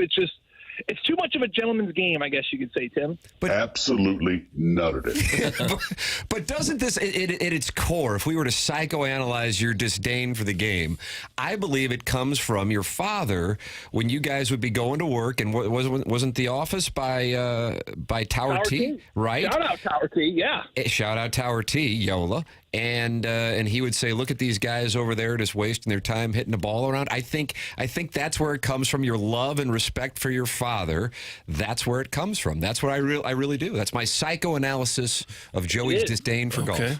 Not only are you great at asking questions, Tim, you're a great listener, because I did tell you that. Kevin. Shout out, Timmy. and on no sleep because he's doing all the daddy daycare stuff too. Come on, Marty and Doug, pick your game up. Jackson, where you at? Let's go. Jackson, where you at? Did you not hear my question on the defensive pairings? Yeah. Oh, right, Jackson. Forgot about that. Yeah, no, I think it's been deep rooted. My dad was old school, and he would, if he ever saw a golf club in our house, oh my God, he would chuck it in the woods. He didn't believe in it because you either were at home taking care of your family or you were pouring concrete. And on Sunday you go to church, and that's it. If my dad, if he wasn't at the office or home, he'd be at church, and that's it. He went from home to the office to church, back on. It was like rinse and recycle. And those old school Italians, like they don't believe in a lot of like fun times, right? And they don't believe in a lot of good times. My Nanu, God rest his soul, he was first generation from Sicily. He would always tell me, and be like, we were just trying to enjoy lunch on Sunday evening. He's like, Giuseppe. He called me Giuseppe. That's Italian, Doug, for Joe. Yes, I know. Yeah. Okay, that's Italian. Anyway, he's like, Giuseppe. He goes, this world is a bad place. It's a bad place, Giuseppe. And I'm like 7. I'm like, what do you mean? I'm like, you see, I just got sauce all over my shirt. I don't know what you're talking about. He always say America's like the Romans. We're having too much fun. Everyone's too much of fun. A good time here, a good time there. Golf. He would shout out golf. He's like, everyone's just out drinking, golfing, having a good old time. He goes, mark my words. The same thing happened to the Romans. And how that end up with Giuseppe, I go, I don't know. I'm only 7. I haven't learned that in history class. I'll tell you how it ended up. It's even now a little confusing. Do they not play golf in Italy? Is that not a big sport there?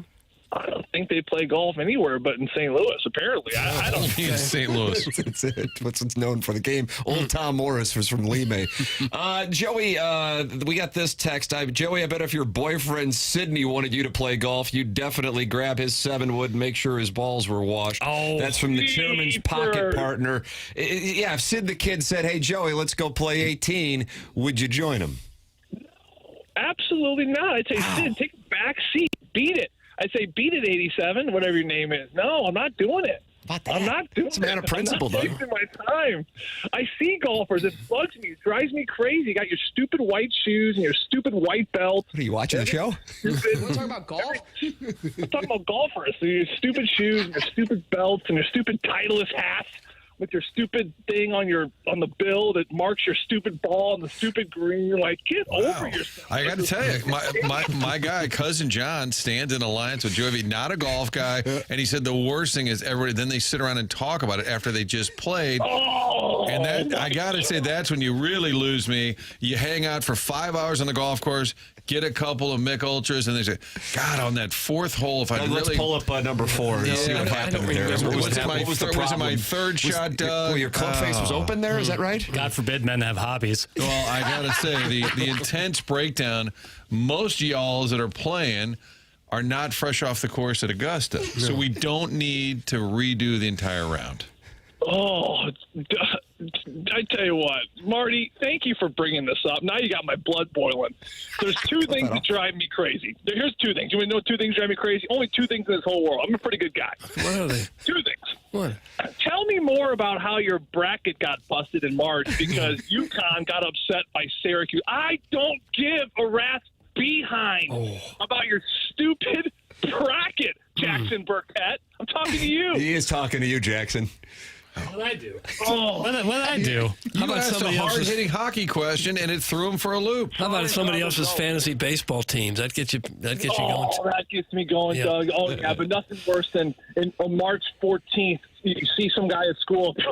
Yeah, how about that news last night? I go, what happened? Was someone get hurt? What was up? Oh, no. Just, Arkansas Southern Belt, whatever, just, asterisk, just beat, the North Carolina Hurricane Seminole, whatever. I'm like, you sound like an expert on the topic. I'm like, all right. He goes, well, yeah, I mean, like, my bracket's toast. I'm like, I am with you there. Mm-hmm. Everyone's bracket, no one wins. Or you say, God, I almost picked them. Yeah, I'm with you there, actually, Joe.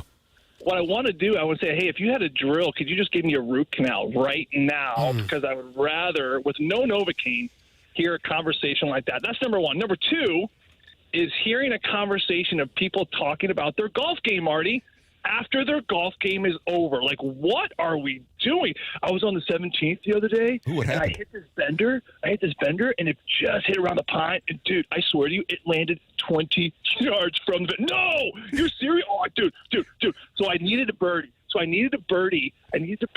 chipped her up there, and I'm like, oh, my God, what are we doing? What are we doing? Stop talking about your stupid golf game with your stupid white belt. Mm-hmm. It's the belt that really gets you, isn't it? Yeah. You and Mike Wellington would be on the same page there. Yeah, Michael Wellington, staunchly anti-white belt. I would golf with Michael, actually. I feel like we would have a good time. So no to Sidney Crosby, yes to Michael Wellington. That's correct. I love it. I agree. Do not tell Sid I said that, please. Yeah, let Sidney know when he's on with us that he is not allowed to golf with Joey Vitale. Okay. Michael Wellington, however, who will be caddying at the Stiefel Classic. Oh, will he? He is allowed to golf with Joey. Joey, it was always wonderful. So what have we tended to here? The downfall of the Roman Empire was the game of golf. You will not go to dinner with Martin's wife, but you will go to dinner with Martin and his wife. And I don't know if it was that clear. And you will play golf with Sidney Crosby. No, Michael Wellington, not Sidney Crosby. I said all that? And you ignored Jackson's question on the defensive pairing. Right, which says a lot more than you even answering the question, I think. Yep. This will all be on the quiz. Your silence is loud. We're going to get into that next week, Jackson. Right. I want you to hit me right out of the gate. Off the gate. Yeah, right out of the garage door. Thanks, Schaefer. Right out of the Schaefer garage. J-Bone. Good job, Jason. Yeah, that was nice. That was a veteran move. Joey, always enjoy the conversation. Thank you so much, fine sir. Have a wonderful weekend. Thank you, boys. There he is. That's Joey Vitale on the Callier and Thompson phone lines. Did we get a bingo, Chairman? No, and I want to apologize. I had a typo on the card. I take pride in that kind of thing, and I hate it. Did the typo on the card affect the bingo, or was it just I don't think so. Got it. It was just like a misspelling. I had a lemming comment on there twice, which I think he probably did it twice. Oh, yeah. Oh, sure. A lot of lemming comments, a lot of YOLO. Yeah, a lot of YOLO. A lot of misstated facts. that golf ended the Roman Empire? I don't think we all heard that before. Too many good times. Wow. Boy, the people like that Joey Vitale conversation. Can't blame them. Joey is absolutely... Hold on. Joey is absolutely cucking Tim right now. That's American Essential. How'd I get cucked? Because he hates golf, and you love it. Oh, well, that's fine. Well, you know what I subscribe to? Some people like some things, and some people don't like other things. Doug Minute Bowl eligible, who is a good auditor of the show as well, texted in and said, in quotes, "We're the #1 country in the United States." He said, Doug's line now must be clipped up. Did you say the #1 country? I didn't hear that. In the United States. Well, it's true, yeah. Okay. Agreed. There are no other United States that can claim that. Okay. Wow, Martin is just shredding the Iggy era of TMA. That's from Yasiel the Boy Puig. Now, what does that mean? About golf talk? Did Iggy often reference a shot he had here or there? He would talk about the TMA Fan Page Club Championship quite a bit. Okay. And he would unfortunately lose in the first round often and then break down his round thoroughly. Talked often about a perfect putt he hit that was 30 feet short of the cup. That's correct. But with just one more oscillation, it would have been right in the hole. I was going to make that putt, but then Diane Cannon called. And I was, Diane Cannon knocked the putt. I mean, Jesus, most guys with manners would have let me take the call, but they didn't let me take the call, so then I missed the putt. Guys, Joey just tried to cuck Martin. The show just advanced. That's from Brad in Boca. Martin, you asked a wonderful question. Kim wanted to know if you guys could get together, and then Joey just immediately skipped over you and said, I'm a married man. Guy. Took it, of course, as he's such a swashbuckler, that, of course, it was just about him. His wife was not allowed to be included in the dinner, apparently. It's just Joey Vitale.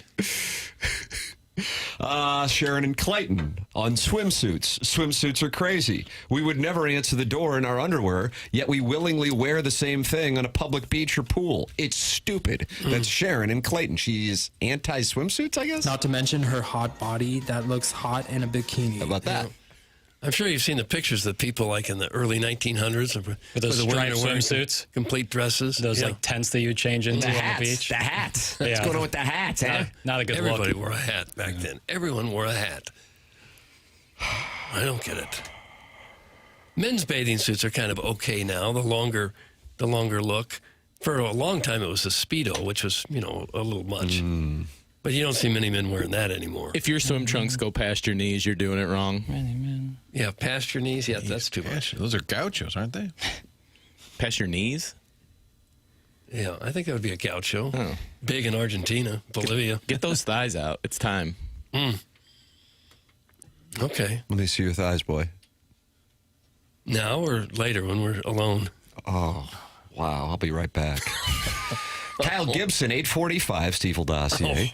The Colonel, Gabriel P. DeArmond, still furious about people calling in about Sam Horn and the Wildcat last night.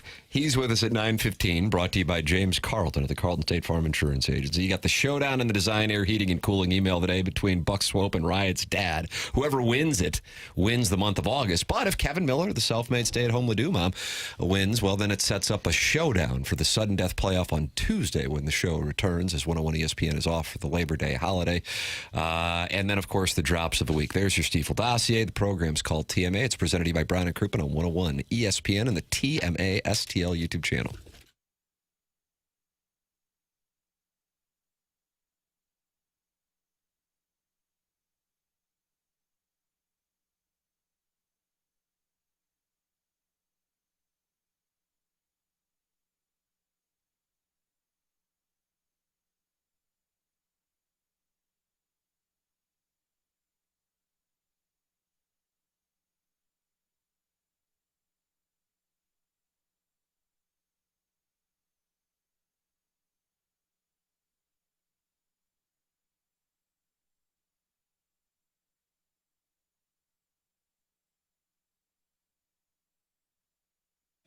AutoLoanPro.com, that's the website to head to if you're picking out a new vehicle, also trying to buy that car with little to no money down, looking to get the best rate possible, and doing all of that with a certain situation or a hiccup in your past. Doesn't matter, because Auto Loan Pro is going to help you get the vehicle and they'll help you get your credit back on track. They've even got the free playbook you can download when you go to the website, AutoLoanPro.com. Our buddy Bob Thomas, and he's a big golfing guy too, Robert Thomas, friend of Auto Loan Pro. See him on the website, download the free playbook, pick out your car, and they'll get you the best rate possible. They can do that because Auto Loan Pro works with over 50 different lenders. Financing a car, only one thing to know: and that is to choose the Pro, the Auto Loan Pro. They're part of the Lita family. And again, if you need a vehicle, get online, autoloanpro.com. They'll get you into the best vehicle available. Next time around, maybe it's something different because you're learning how credit works and getting it back on track. They have 50 different lenders. They're not vendors, they're lenders. That's how they're able to do it. Anyone can sell you that car, but it takes a pro to do it right. Get online at autoloanpro.com.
What is our music theme, you think, Doug? I just don't know.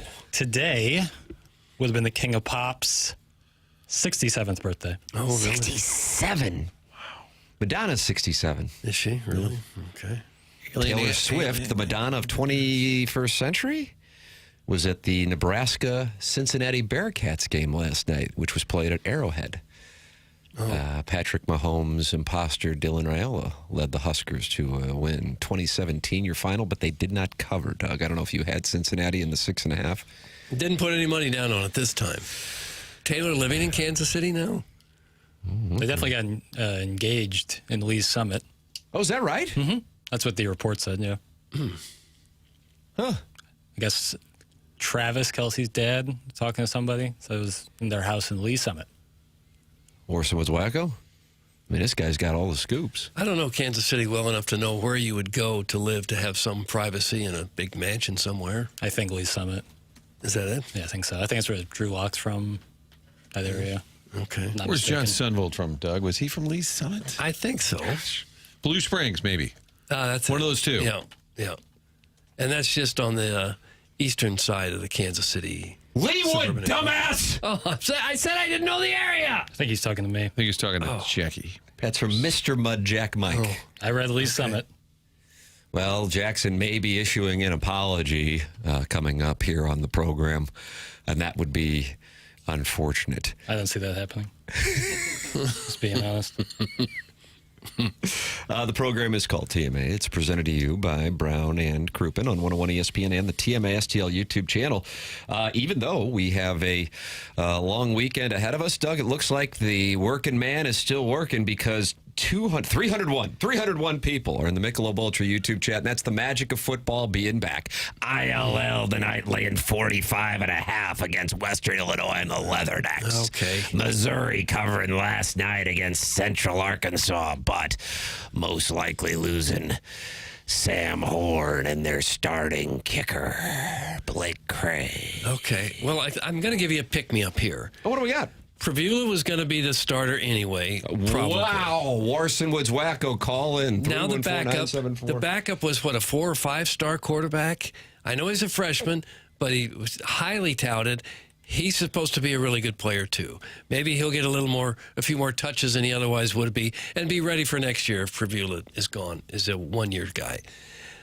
You would think just about any kicker who can make the team can make the extra points in the 30 and 40 yarders. So it could be that the only really thing affected, worst case scenario, both Horn and Blake Craig are out for the season. Worst case scenario, you might struggle to make 50-yard field goals. But that could cost you a game. It could. Not having that weapon, that kid who could drill it, that, no disrespect to Sam Horn, but if you have a quarterback who's capable, like you're saying, in Bo Pribula, you better hope you've got a kicker who can step right in and do that, because college football, how many times are you watching late? It's like, we need this kick to win it. Mm-hmm. I would say that's very concerning. But there are a lot of guys that can kick. It seems you got to do it in the pressure It seems every year, as soon as somebody graduates, another guy comes along and go, wow, this guy's a good kicker. You know, everybody's replaceable. Maybe not as good, but I would think that there's probably a good chance that the backup's still a pretty good kicker. I hope. Yeah. I'm just trying to put a little bit of a positive spin. No, I see. First, you're rooting for Central Arkansas to win. I wanted them to score. I didn't want them to win. Are there guys who kick with both legs? Yeah, well, no, not in football. They just use one. I got to say, I don't know how Papers does that. I mean, that's like immediate. We're just Stedman-esque. I know. All of a sudden, Stedman-esque. we're just talking about kickers, and boom. Is that the new report? Just got to be locked in. Are you locked in? Big time. Oh, really? You had a good hit this morning? It was feeling good. Nice. Well, that's because you're going to the lake right after the show, right? Oh, yeah. Sound like Mo. Yeah. Oh, sure. No, I'm not going to the lakes. Plan. Chairman Kurt said it took him about 3 hours to get to Columbia yesterday. How about the traffic? Yeah. Are they working on 70 in addition to all the Missouri traffic? I didn't take 70 going there. I took that route we discussed. Oh, really? Where you went down to Union? Yeah, I went to Union. I think then hopped on, I guess that's 50. I've never been in that part of the state before. That's right. Yeah. Small town America. We're talking like old school diners and like. You're out in farming country. It's kind of fun to see. Oh, yeah. I love that. Meh. But, well, if you're in a hurry and you're trying to just get somewhere. Yeah. But I think it might have been quicker to just stay on 70, but I was moving the whole time. I took 70 home, and it was down to a lane or two for a lot of that. But Chasey Lane. Yeah. Oil. Does it pop out on 70 at some point? Does it pop out? No, you get to Jeff City, and then you got to hit 63. Oh, okay. So you never get to 70. Okay. Oh, yeah. No. So you didn't really save much time going that route? No. I'm heading down there on Friday. The Ritz-Carlton of Columbia, Missouri. Oh, what is that, Broadway or the Tiger Inn? You think I'm going to let the Pops know where I'm staying? Oh, that's right. Will you fly in? Bad on me. Yeah, thank you. Thank you for the delicious take. So hopefully it won't be as bad, but I saw there were MoDOT pictures from Eli Hoff, who is the Mizzou beat writer for the Post-Dispatch, showing the traffic on 70. Holy crap. And then, I don't know if you experienced this, Chairman, because you went to the game, getting into the game. Now, Missouri had been sending out emails to fans saying you got to get in there early because the north end zone construction is limiting the pathways into the stadium. Mm-hmm. And so I saw on Power Mizzou fans talking about how it actually was dangerous. It wasn't just long in as far as the weight goes, but dangerous. So that could be a whole real situation for an actual game that has interest next Saturday with Rock Chalk. Doug, I mean, when that black and gold goes up against that Jayhawk and red, then in your tight quarters after having some libations for a few hours, you know what you're going to say? Put up your dukes. Oh, what was dangerous? Did they have live electrical wires snaking around on the ground? Or Chairman, was it live electrical blocks wires? about to fall off the ledge? I didn't notice any of that. Okay. But A moat? I sit behind the south end zone, and the little walkway area was definitely more congested than usual. People trying to squeeze in there, but I went in the stadium early, so I didn't have a big issue with the line just to get in. But you could definitely tell there was a difference in the concourses and whatnot with that area being blocked off. They had a shot during the game where you could see some of the construction workers were still there, and I guess they worked their shift and just stayed there to watch the game. Yeah, They still had it on their orange vest. And I know everything. one of the guys, and he was loving it. Just hanging You know out a there. construction worker? Yeah. Oh, yeah. On the crew, building the... His dad probably owns I'll the be honest, company. supervisor. Yeah, Oh, there it is. of course. Dad There owned it the is. place. Yep. Assumed. But he was hanging out, loving Paying his it. dues. Sending some sweet pictures. And Mizzou's a little behind on this, but I will say the addition of that new LED light display thing that they do after touchdowns and whatnot, it's a good touch. Is it? Added a little something to the Mr. Brightside part of the night. Is that north end zone supposed to be done by next year? Yeah. Start of next year? Yeah. For next Saturday's game, you better be up in Columbia by Friday. Otherwise, you're going to be in trouble. That's from the Dover Soul. Yeah, I bet Saturday morning traffic's going to be pretty crazy. I bet going up there. Yeah, right after the program next Friday, I'm just going to head on down. The play. Settle on in at the Ritz-Carlton of Columbia, Missouri, Doug. You lost me at Dover Soul. I had some of that and didn't think it was anything special. God, Iggy takes another hit in the Fisher Window and Door story. Dover Soul kind of plain, Doug? Yeah, it is. I'd much rather prefer salmon. Jackson, we have Kyle Gibson on the line? Not yet. Okay, he's going to be calling in, so I guess I should break. Yeah. I think he's going to talk Dover Soul, salmon, and trout and rank them. He's also talking about the fantasy football draft for Big League Impact. That is coming up as well. Then Gabe will be with us at 9:15. Doug's going to ask him about Sam Horn and the Wildcat. Gabe's going to lose his mind. Jackson, just another sampling of the post-game show. We haven't played one because we had Joey on talking about the downfall of the Roman Empire being golf. What do you have? This is Oakville Carl. Oakville Carl. Okay. This is Carl from Oakville. I just wanted to say, this Bo Pabulo put on one hell of a show tonight. I'm so excited, I might sell me my golf carts and buy me some tickets. One hell of a show by this boy. I feel bad for that Sam Horn, though. He's so good looking. What a cute boy. Hope he feels better. This is brutal. Fake call. I wonder if Gabe's going to get rid of the voicemails next. He was doing like a bad Elvis impression. Well, he does have the option of listening to the voicemails before they play them. No, right? he says he's adamant that they don't do that. I don't think why not take them live? Yes. We have him on at 9:15. Yes. Okay. I don't know if it could go any worse. Even though they're recorded, they still are messing with Gabe. We needed Tiger Terry last night. Did he call in? He never called in? No. Tim, if you do want to head up on Friday or Thursday and stay with me, we will feed you, and you can make sweet, sweet love to my wife. That's from the Midwest Butt Bandit, who Doug is inviting me to spend time with him and his wife in Columbia, Missouri. I figured you would take one of those Rockstar buses and park in How do you know I'm not, in the man? lot right outside the stadium. How do you know I'm not? Okay. I'm just not going to let people know. All I right. can't deal with all the fans. Mm-hmm. It's Hard. exhausting. I know it is. I try to be nice, but you try. They're demanding. Thank you. Kyle Gibson, drops of the week. Gabe DeArmond, design, air, heating, and cooling email today. Doug says, let's do 6 hours today. Just too much. That's what we got. We haven't even talked about Kyle Schwarber tying Mark Witten's record last night, and he nearly had a chance to break the record. You see that? He was facing an infielder for the Braves. Yeah, and popped out. Or Mets, whatever the hell they were doing. Either way, that guy's raking. He's got 48 home runs now? He's 49, and he's at 119 RBIs, and it's not even September. Yeah. Going Hack Wilson on the ass. He kind of leaned himself out and became a better hitter. How'd the Cubs get rid of him? How'd they let him get away? We'll hold the Cubs accountable with Kyle Gibson coming up. It's TMA 101 ESPN.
Welcome back to TMA 101 ESPN. Show's presented to you by Brown and Crouppen. We're in the Fisher Window and Door Store 8 o'clock hour. Tim McKernan, Doug Vaughn, Martin Kilcoyne with you on the program. Already joined by Joey Vitale. You can go back and podcast, watch it on YouTube, or podcast via the Schaefer Door Company podcast.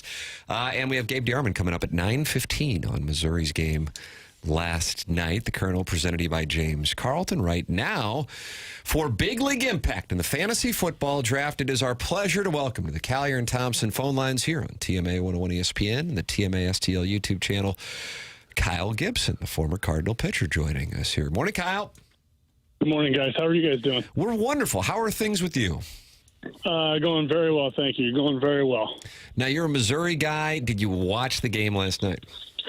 I did not. So we had gymnastics night last night. So we had a couple kids in gymnastics. My son Mills and I hit a little bit before gymnastics with one of his teams from the Washington Lions, his 9U kid team. They're playing kid pitch for the first time this year. So we did some throwing and hitting and didn't have time to turn the game on. But sounded like they played well. Yes, indeed. 61-6 your final. So your son's playing ball and 9U, you say? Yep, 9U, first time kid pitch, so it's been fun so far. Are there any kids throwing like upper 80s? No, haven't seen that yet, but maybe it's more in St. Louis. We're a little west. If you can just get it over the plate, just over the plate at that age. Oh yeah, when they first start the kids throwing, everybody walks. It can get a little painful, and I would think as a former big league pitcher, it's got to be hard to watch when somebody can't throw a ball, no matter what their age is. When they can't just throw it over the plate, and you did it at a high level, it's got to be a little frustrating. You know what my career allows me to do? It allows me to remember the times where I couldn't throw it over the plate. I had quite a few times where I walked some guys and didn't throw the ball well. So I'm able to remember those struggles and hopefully have some patience. But, of course they walk guys. But you know what? They're learning to play the actual game for the first time, and it's been a lot of fun. Yeah, there's a lot of walks and some hit-by pitches, but these kids pitching for the first time, they're having a blast. At what age were you when you realized you might have a chance to make it to the big leagues? Were you always a superstar Little League high school player? I wouldn't quite say superstar. I mean, I wouldn't say the dream of becoming a reality of being a big leaguer probably wasn't until, maybe in college when it started to develop a little bit more. So many things can happen. Got drafted out of high school, but, I was 160 pounds soaking wet coming out of high school. Like there wasn't much of a big league dream at the time. But I feel like, toward the end of my time in Missouri, I had a little bit better idea of who I was going to be and maybe a better idea of the potential I might have. Yeah, that's good. Because, so often the guys who make it to the top were just so good all the way along that they just kind of, you could tell immediately that, well, this is a guy that's going to make it. So it's kind of a good message to some to stay with it. Yeah, you got some guys that their career goes like Lance Lynn, and he's been a stud his entire life. He was in the Little League World Series, and he'll tell you that most Indiana high school baseball players lived in his shadow the whole time that he played high school baseball because he was the best player in the state of Indiana for probably 4 years.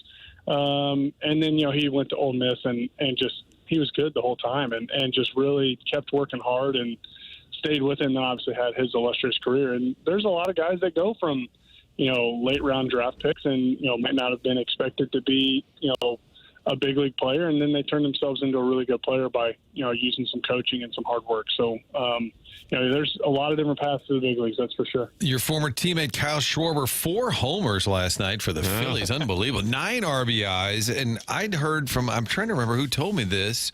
Oh, it might have been Matt Vierling's dad. It was saying because Matt was on the Phillies there, and probably by the year, I think you would have been a teammate of his, but he was saying how Schwarber, everybody loves Schwarber in the clubhouse. He's just a great team leader. What are your Schwarber thoughts, and did you face him at some point in your career?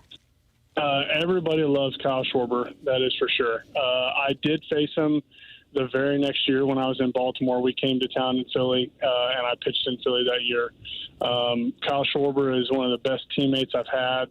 He's the same guy every day, and he's been through struggles, he's been through injury, he's been through seasons like this where he's an MVP, and He just has a really good idea of all facets of the game. And I do find it kind of ironic that the time he got out was against a position player. So kind of unfortunate that he couldn't get that 5th home run against a position player in the 8th. I wonder if he had done it, though, if people would all said, well, there's an asterisk behind it. It would have been a great debate. Like, oh, it counts, but does it, should it count? I feel that's the one thing I'm glad it didn't happen, because that would have just touched off a huge debate.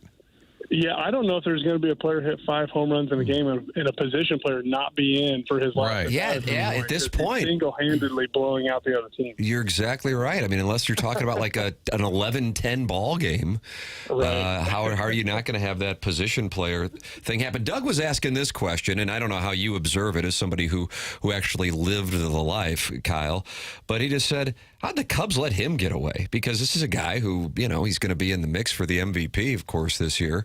And, we remember in St. Louis him beating the Cardinals in the NLDS in 2015, hitting a ball on the scoreboard at Wrigley. Mm-hmm. Remember that? Yeah. And he's bounced from Chicago, Boston, and now Philadelphia. What are your thoughts on how those things play out with pitchers and players bouncing from team to team, even when they're still in their young years?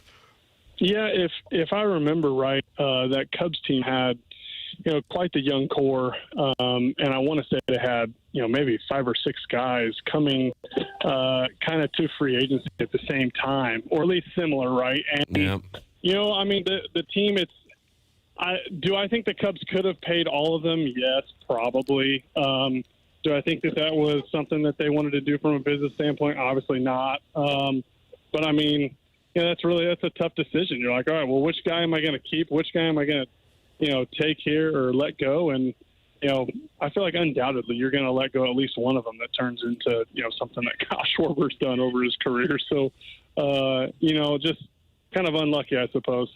And I suppose just like you, as you got much better in your late teenage and early 20s, some guys really mature even later than that and become a different player in their late 20s and 30s than they were earlier.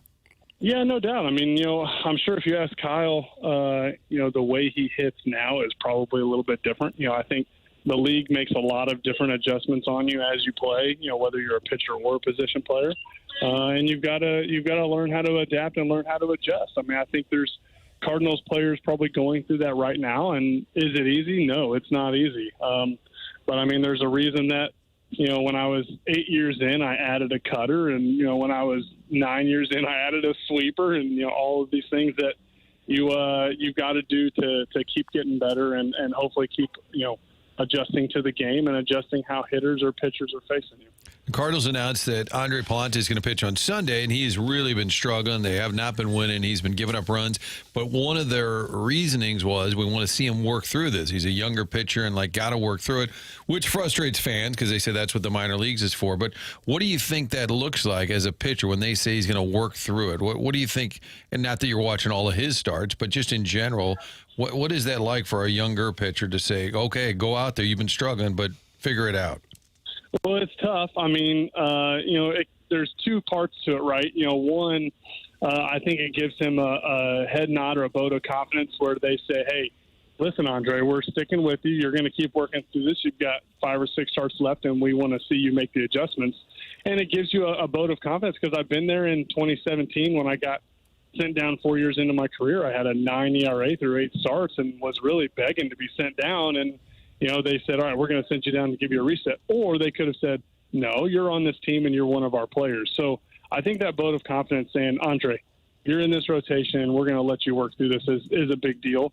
But I also think, most of these adjustments at this level are small and can be made, not easily, but, it's probably not a big adjustment. So I'm sure him and Dusty and everybody are looking through things. And Andre's got really good stuff. And sometimes it's location, sometimes it's pitch selection, and then when you find it, all of a sudden you look like, whoever helped you out looks like the smartest guy in the room. So, I have no doubt that he can make the adjustment. He's got good stuff and a good head on his shoulders.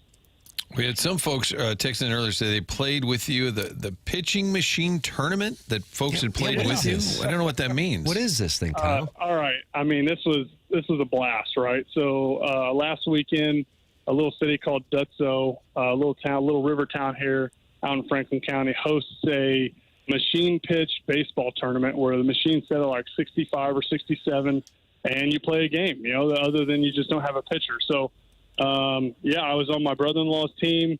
We ended up getting second place. We lost 6-5 in the championship.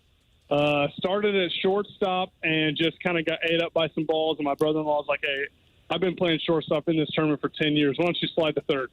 So I slid to third and did my best Nolan Arenado impression, being low and being ready to react, and had a lot of fun. Let me tell you, it's something I look forward to playing in for like the last 10 years. And I told my brother-in-law, I was like, listen, as soon as I retire, if you got a spot on a team, I want in.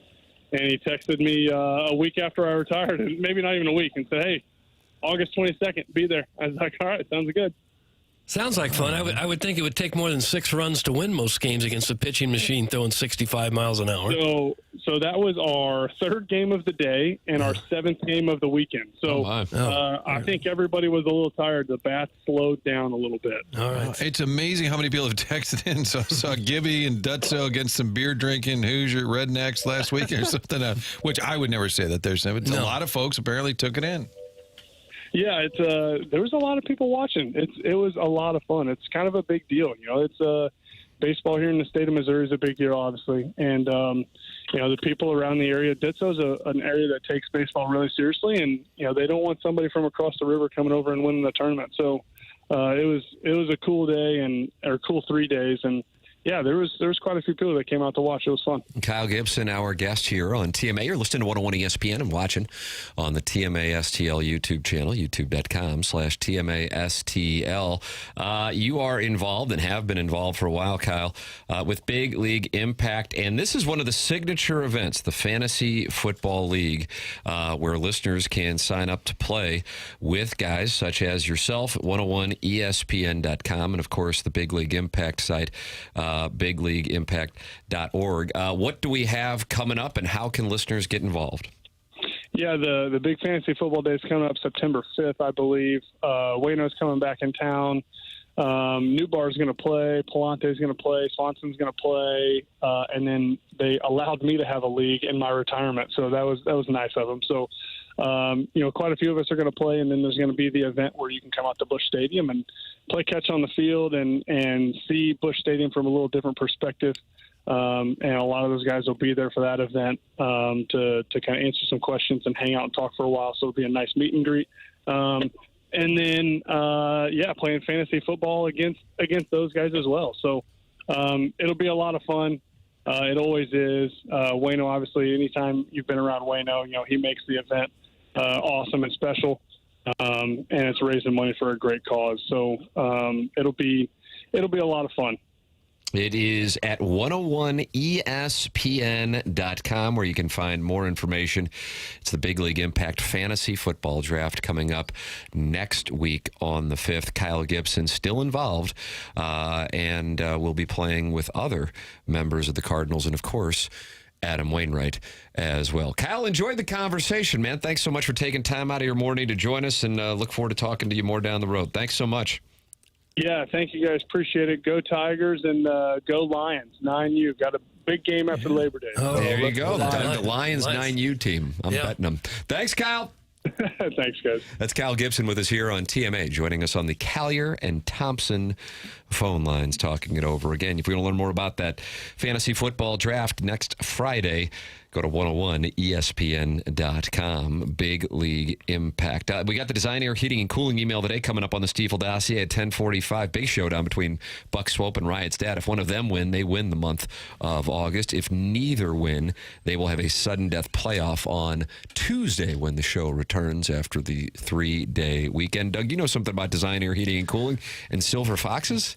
Well, it's the home of the handsome repairman, and Larry, of course, is the leading Silver Foxman right now for Design Air, but they've got a whole staff of them. This is a company that's been around since 1904. There's nothing you can throw at them that they haven't seen when it comes to your air conditioner or your furnace. They have been proudly serving the St. Louis area for more than a century now, keeping homes comfortable and customers happy. Not just another HVAC company, they are also the longest-running sponsor on TMA, and that loyalty says a lot. We appreciate that and thank them for that. At Design Air, they believe in honest work. You will never be sold something something you don't need.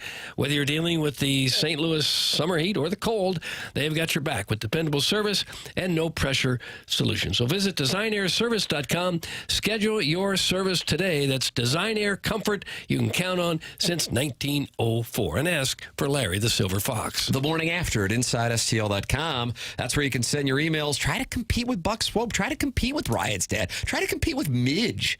Midge is really good, too. Midge could have a big September. I'm kind of thinking Midge is a September emailer to keep an eye on. Just really starting to blossom. Yeah, I like where Midge's game is right now, in form, kind of like Cameron Young. McKernel's in form, too. He's frustrated with people talking about Sam Horn being in the Wildcat. He says it wasn't the Wildcat. We'll see what Gabe DeArmond has to say about last night's festivities. Any new information possibly on Blake Craig or Sam Horn's conditions. That's coming up here at 9:15 on the Stiefel Dossier. Gabe DeArmond, brought to you by James Carlton, the Carlton State Farm Insurance Agency, next on 101 ESPN and the TMA STL YouTube channel.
This is Jackson with the Sports Center update brought to you by Saliga Heating and Cooling. Cardinals a win yesterday, splitting the series with Pittsburgh back in action tonight from Great American Ballpark as they take on the Reds. It's going to be a 5:40 p.m. first pitch. Matthew Liberatore toeing the slab for the Redbirds. That was our Sports Center update brought to you by Saliga Heating and Cooling, a Daikin heating and air conditioning dealer.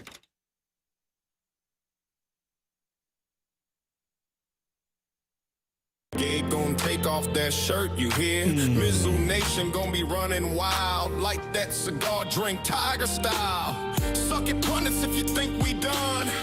We gon' be your number. Well, they're not happy with the show in the Michelob Ultra YouTube chat. Why not?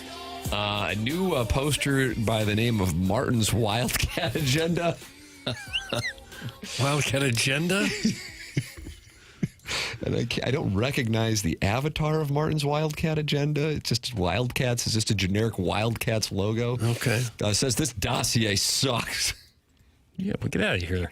Yeah, get out of here. This is like legit good. And then Chaim Bloom's gag order says, I would like it better if they squeezed in a Timmy the Tickler or Color Adam call every now and then. Doug, you remember Timmy the Tickler? He would call a it. weasel. We would always, and for years, 21 years, just schedule callers to call in. Happens all the time. Mm-hmm. How about that? So they don't like the fact that we're having, guests on the show. I did notice the dossier is a little tighter today. There is no under construction. There is no, look at the sporting world. From the desk of Jack B. There is no from the desk of Jack B. There's a look. I've renamed it. It's now called A Peek Around the World of Ball and Ball-Related Topics. Oh. Where's the Bitterman's Roundtable? Still need that.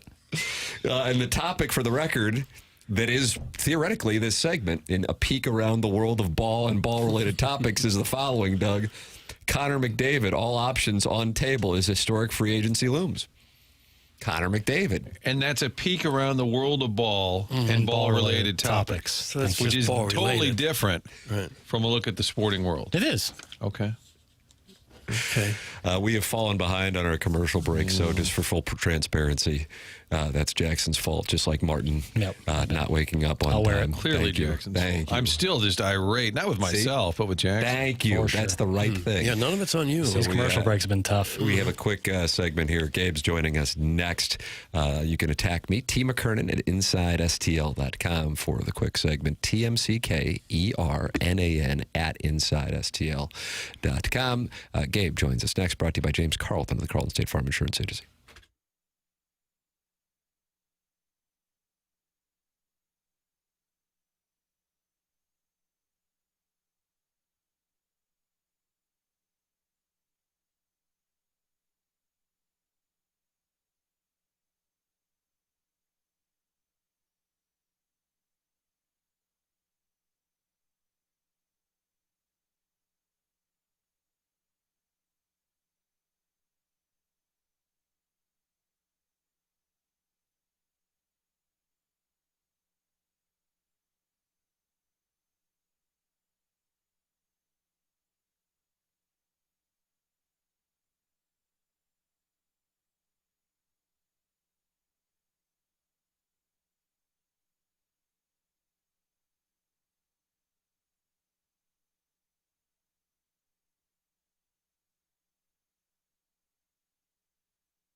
Oh.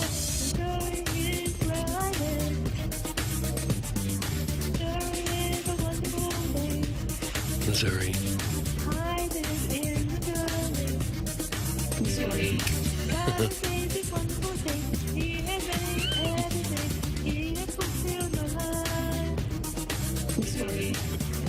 So much for the Missouri Waltz. This is our state song now. Thank you. It's TMA 101 ESPN. Mark Hanna, sponsor of the 9 o'clock hour here on the program. Tim McKernan, Doug Vaughn, Martin Kilcoyne with you. And it is our pleasure to add to an already robust Stiefel dossier with Joey Vitale, Kyle Gibson, and the still to come drops of the week and Design Air Heating and Cooling email of the day showdown between Buck Swope and Riot's dad. It is our pleasure to welcome to the Callier and Thompson phone lines, presented to you by James Carlton of the Carlton State Farm Insurance Agency, the Colonel, Gabriel P. DeArmond of PowerMizzou.com. Morning, Colonel. What's going on, guys? How are you? I can't tell you how happy it makes me to wake up on a Friday morning and watch the post-game show last night. It just really, it's like a little key bump for me on a Friday morning, Colonel. Was the highlight the guy who called in to let me know he was eating chicken wings on the commode? Doug, we haven't had a chance to hear that one yet. Jackson does have it. Martin, here's a little taste of the Colonel's post-game show last night. Take a listen. Some more calls, Billy, because I know you and I were both enjoying those. Let's go that route for a minute. I'm eating chicken wings on the potty. I'm eating chicken wings on the potty. Why did I suggest that we go to the voicemails? That was a bad idea. My favorite part was that we thought more was coming, so we let it play twice. Yeah. It is. It's just a wonderful.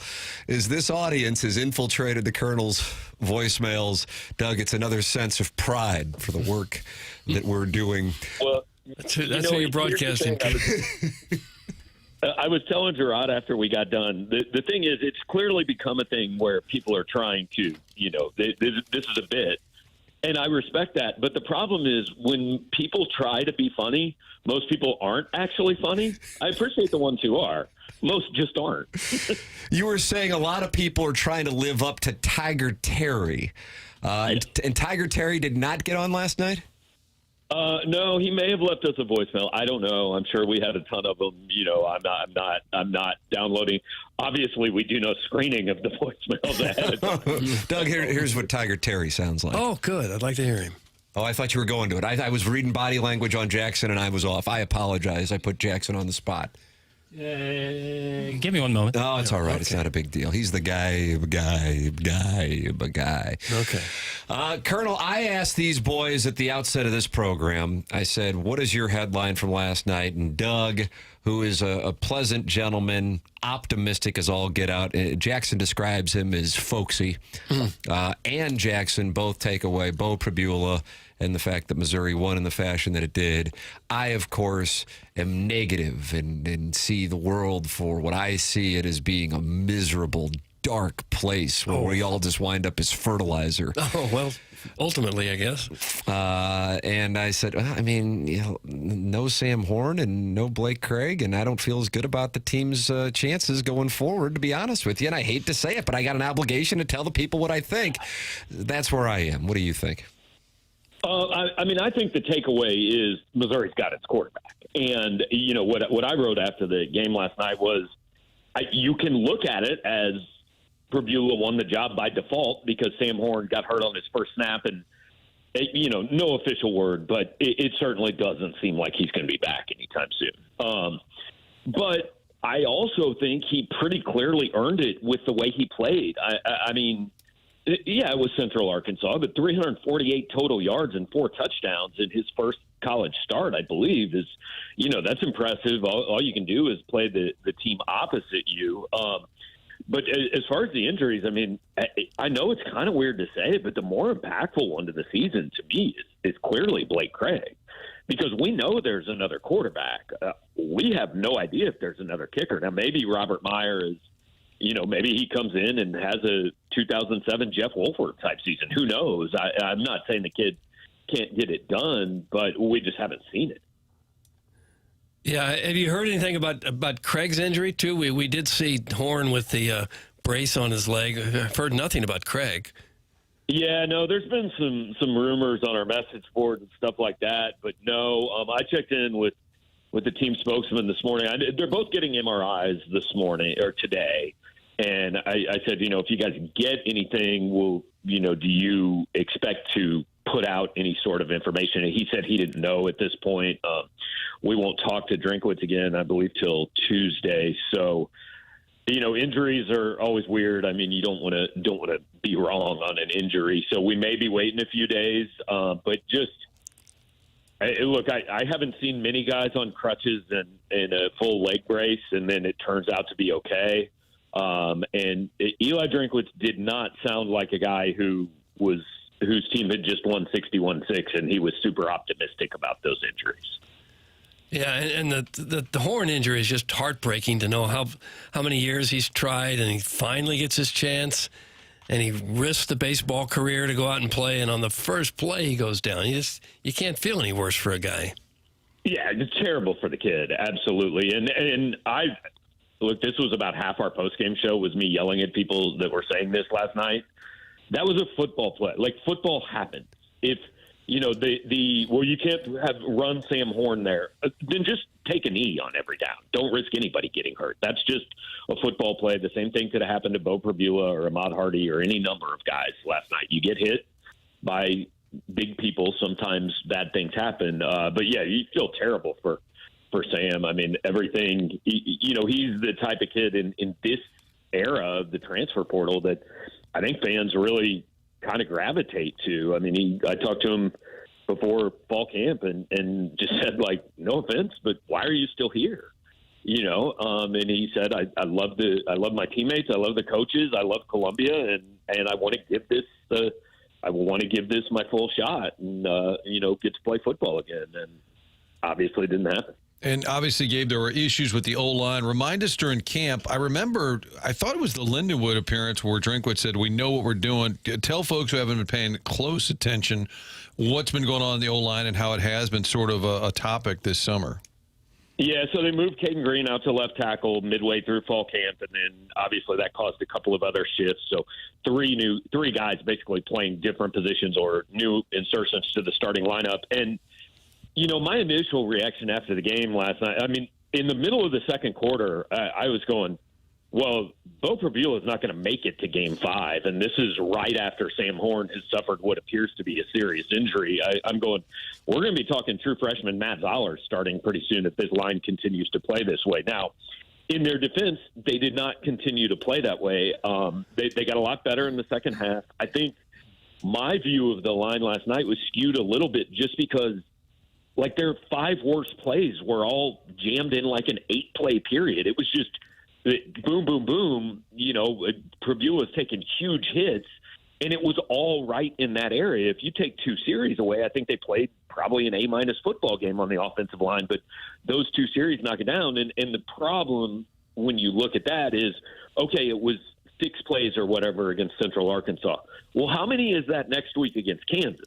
And how many is it against South Carolina? Because this is clearly the worst team Missouri's going to play this year. And so even though it was only 5 or 6 plays, Central Arkansas should not make those 5 or 6 plays. Like, your quarterback should not be getting hit the way Bo was getting hit last night.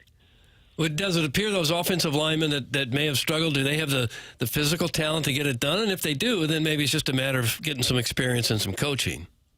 Yeah, I mean, Caden Green is, he was thought to be a left tackle coming out of high school and coming out of the transfer portal, and he's playing a position he hasn't played really since very, very early in his college career at this point. So, yeah, Curtis Piegler was playing his first significant offensive snaps at right guard last night, and Dom Jadis was hurt last year at Michigan. So, absolutely, I mean, it's game 1. You don't want to draw any overarching conclusions. So my only conclusion was, this has to be as bad as they look. Like, they have to get better throughout the year.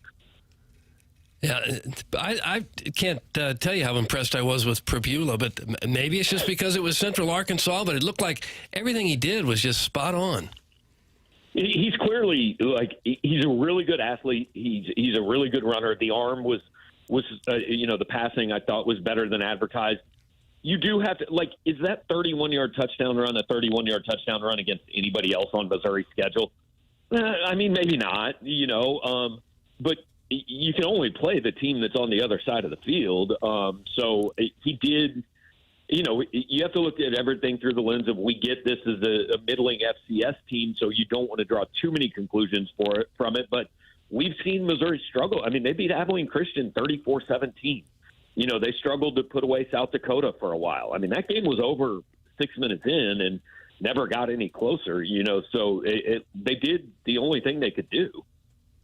I do think Marquise Johnson, every game, just take a couple of shots. I think it's worth it, right? Even if you miss on it, I feel like that guy's such a threat. You better have that in the game plan every week to take a few shots with him.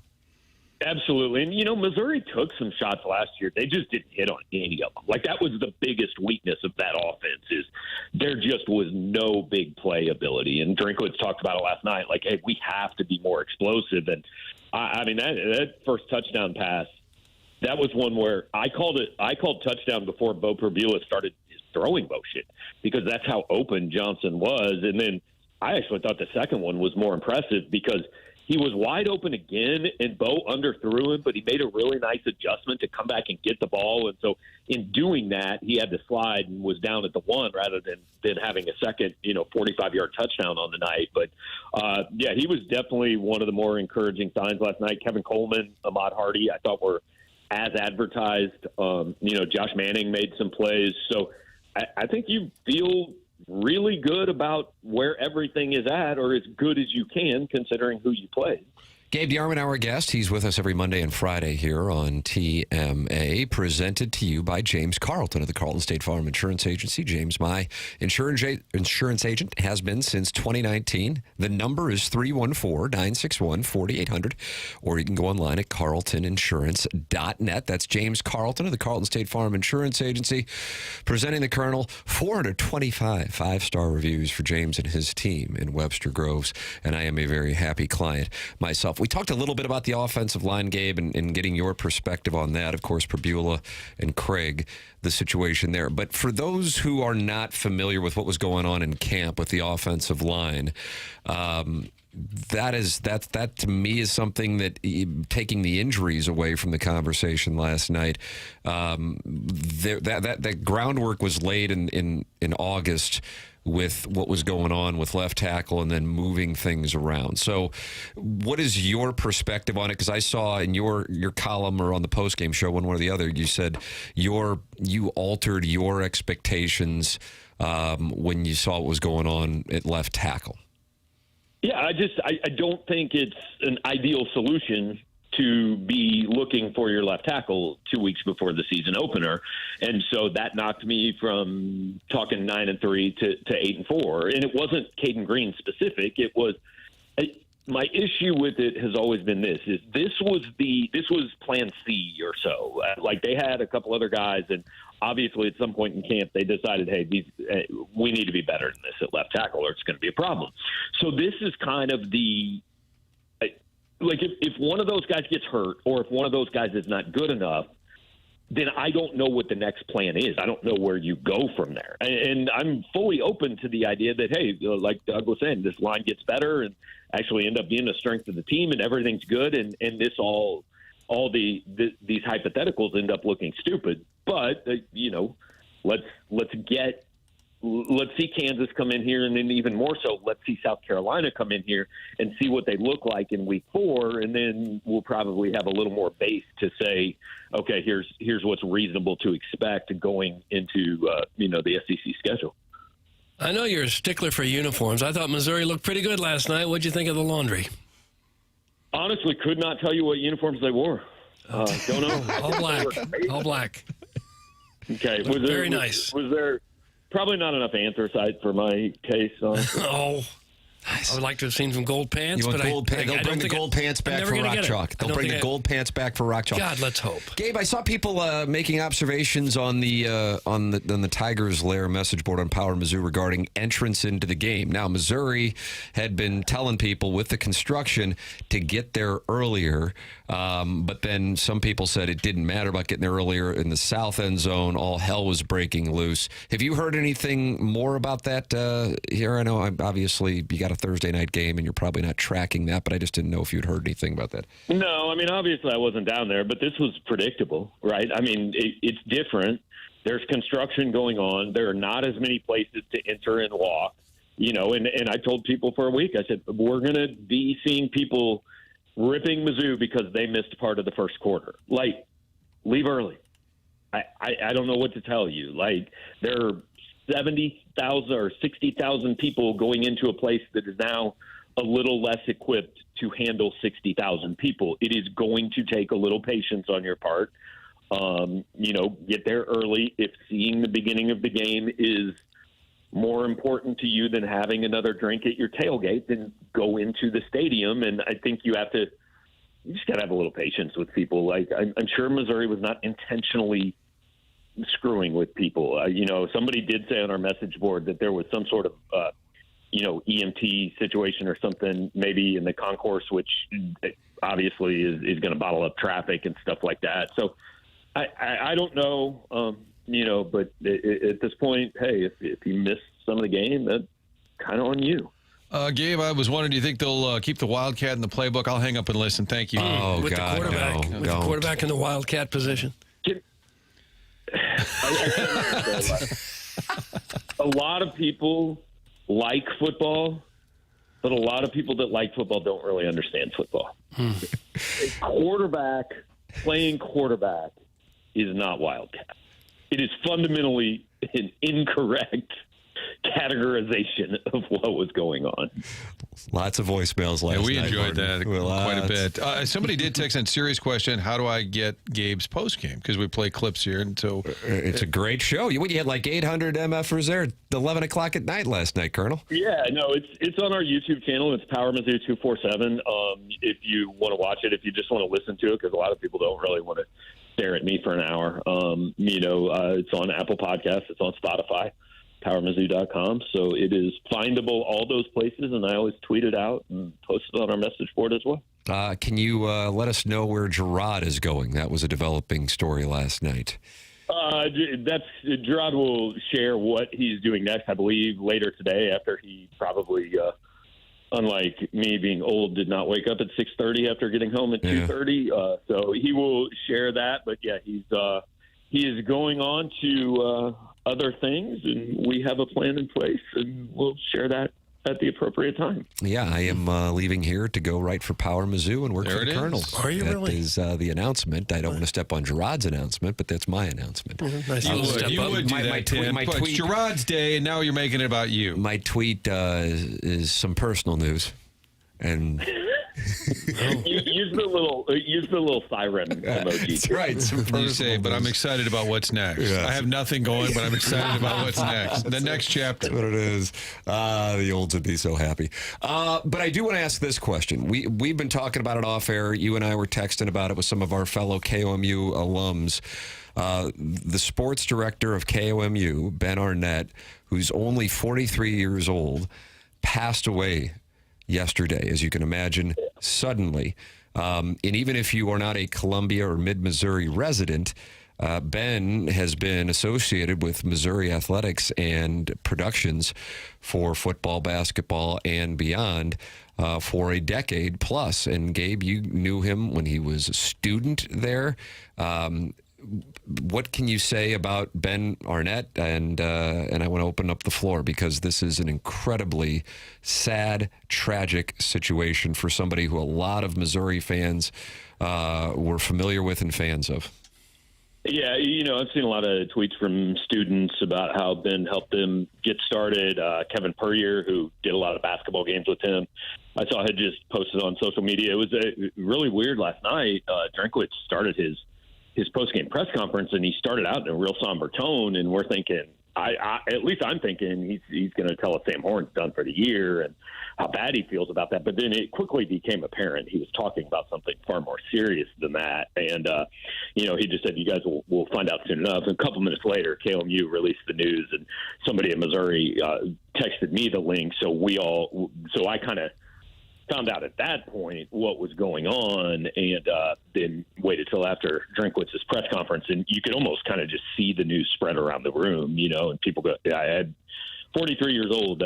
That's not what you expect, obviously. So, I was telling somebody this morning, I do not want to oversell that, Ben and I hung out and were close friends or anything like that necessarily, but when you cover a team, it's the same people every day. And especially here at a place that's so transient with all the students on this beat, there aren't very many people who have been at pretty much everything for the last 5-10 years, however long Ben's been back. So definitely jarring. And I know Drinkwitz said he literally was told, just before he walked into the press conference, he was told the news because it's happened earlier in the day, but I know it was kind of a decision that KMU and some people made, hey, let's hold this. We don't want this to get out until after the football game. But somebody had told Eli before he came in and said, look, these guys don't know, but you need to be aware before you go into this room where Ben almost always is, why he's not here. 43 is jarring, no question.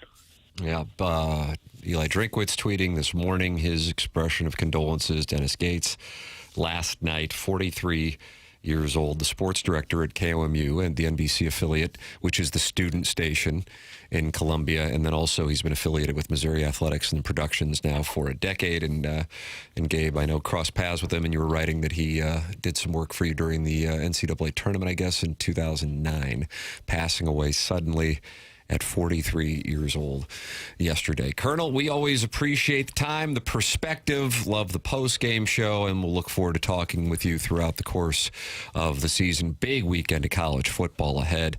Got some great games tonight, too, for that matter, including a game for Missouri fans to watch as War Eagle goes on the road as a 2.5-point favorite to Waco. That is a big hot seat game with Hugh Freeze and Dave Aranda in Waco. And then, of course, tomorrow, Ohio State, Texas, Notre Dame and Miami on Sunday. You also have Clemson and LSU, Florida State and Alabama. And Monday night, Bill Belichick making his debut at North Carolina against TCU. Oh, it's a glorious, glorious weekend for college football. The Colonel will be all over it on PowerMizzou.com and here on TMA. Thank you, Gabe.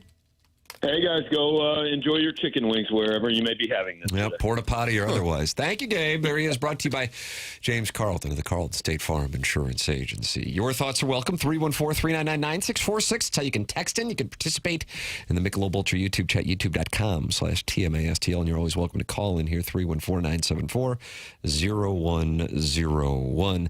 Email in for our design, air, heating, and cooling email today, the morning after, at InsideSTL.com. The program's called TMA. It's presented to you by Brown and Crouppen on 101 ESPN and the TMA YouTube channel.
Doug, Man in the Mirror, was that the Bad album? I don't know what album or what year. I just don't. I feel like it was later. I really would like to help you with some of these years. I can't. I don't know the years, Tim. Well, it wasn't on Thriller. Right. This was he did it. This wasn't the one with Macaulay Culkin in the video, was it? That was Black or White. George Wendt. Yeah. This was on Bad. I apologize. Of course it was. I like when people challenge me. Godspeed. Was that self-eliminating? They call it auto-eliminating. You got to be flexible. Okay. So what are we? Almost 3 hours in, or you guys are, and we haven't talked about Timmy Trumpet yet.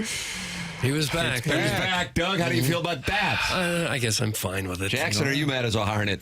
Mad as a Hornet, no, but I wish that they could find something else. Yeah, I wish they'd move on from that. It does get the people going.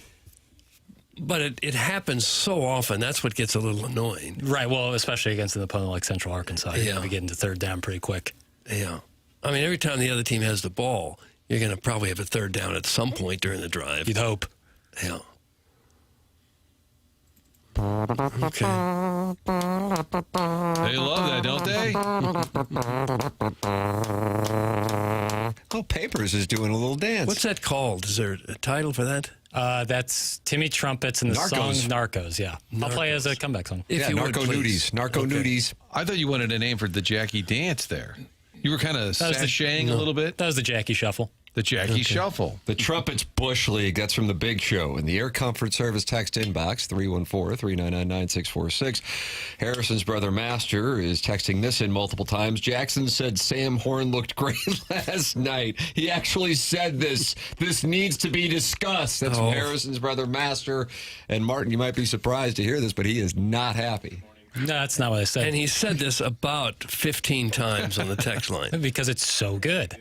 Uh-huh. I said the run he was on before he got decimated on the lower half, he was like looking quick. He was looking like he knows how to run. And you saw a burst. Well, and the talk has been that Horn's the guy who slings it, and Prabula's got a little more Brady Cook kind of legs to him. And I thought Sam Horn, being in a designed run and looking pretty good, was saying something. Obviously, it didn't end well, but I didn't say Sam Horn looked good. He had one snap.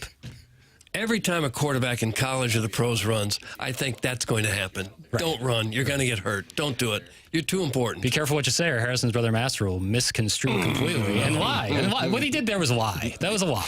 Are you going to sue him for slander? No. The people know.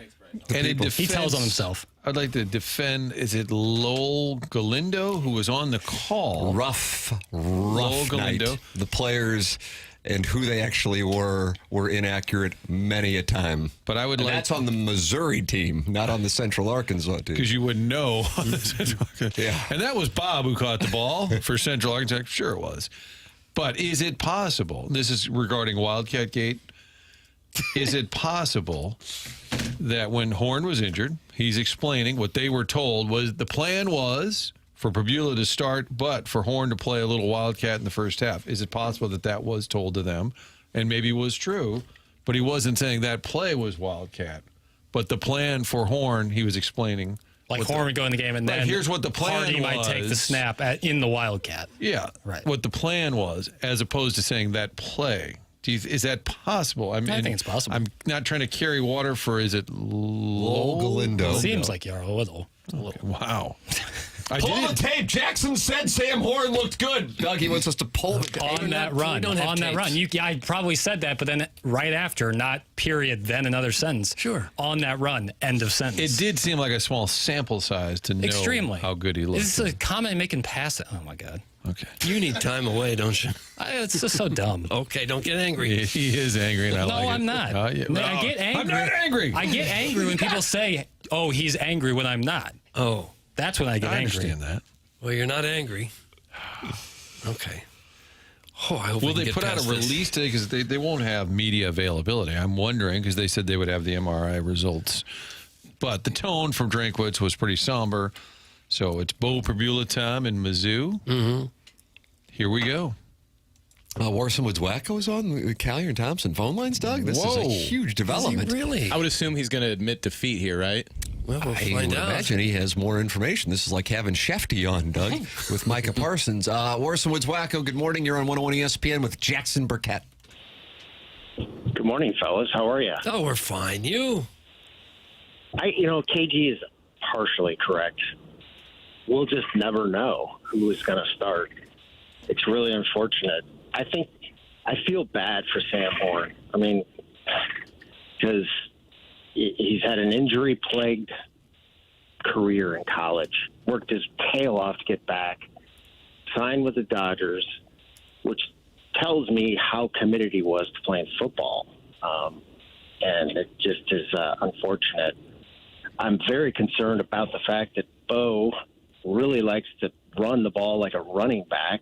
And if he goes down, you got an 18-year-old kid that's coming in, and he has, maybe in high school playing in front of 15,000 people. Well, if he has to go down and play in Auburn in front of 10 times that number, and freak athletes on the other side want to, kill him, I just hope we're not in that scenario. But Bo looks good.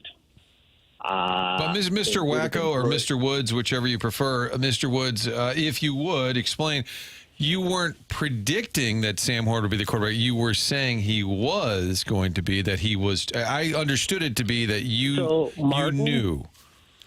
Martin, yes. First of all, I thought we were Fiddlesticks brothers. No, we're good. It's a Northern Arizona reference, Tim. Oh. How about that? Yeah. The old Paul Bunyan said, no, we're good. I just think we need to clarify because I think the audience, like myself, feels you were saying it was a fact. I was not. I really thought he was going to start. And that's based on some information that I happened to garner through some people that I know down in Columbia that are kind of close to the team. And so it was based on information. So you weren't just predicting it. You felt that you had an intel that would. No, I really thought that. Okay. I do know that a lot of the kids there that play on that team loved him and liked playing with him. And I'm not taking anything away from Bo. I mean, that guy's a stud. But it was a no-win situation for Drinkwitz. And, it sucks because I think that team's pretty good other than they got to work on the offensive line. But I really did hear that from some people there. That's no joke. All right, well, I just wanted to clarify because I thought all along. Did you bet $100 with Harrison's brother Master because he's adamant you owe him $100? Okay, dude, just give me your Venmo. I'll pay you. So you shut up. No, don't do it. Don't pay him. Well, we had a $200 bet. Pay him? That? Jesus, I mean, $100. That's like, hey, he made rent. How many pan coins you got, bitch? Yeah. Did you go to Northern Arizona University? I did. Oh, okay. Well, just like Andy Strickland went to NAU. How random is that? Flagstaff? Yeah. Okay. I went there, Martin. I went there to remember Steve Axman? Absolutely. I was the producer of the Axman show, Tim. He was Troy Aikman's offensive coordinator at UCLA. So when I see Aikman, we talk about Axman. Aikman and Axman, Doug. Yeah, he was at UCLA with Aikman. Yep. That's why. So I went there for that. I quickly learned that. What do you mean you went there for that? Were you a football player, Wacko? I was, but I never played. Was Hendricks Johnson there when you were there? John Bonds? No. Remember Jeff Lewis?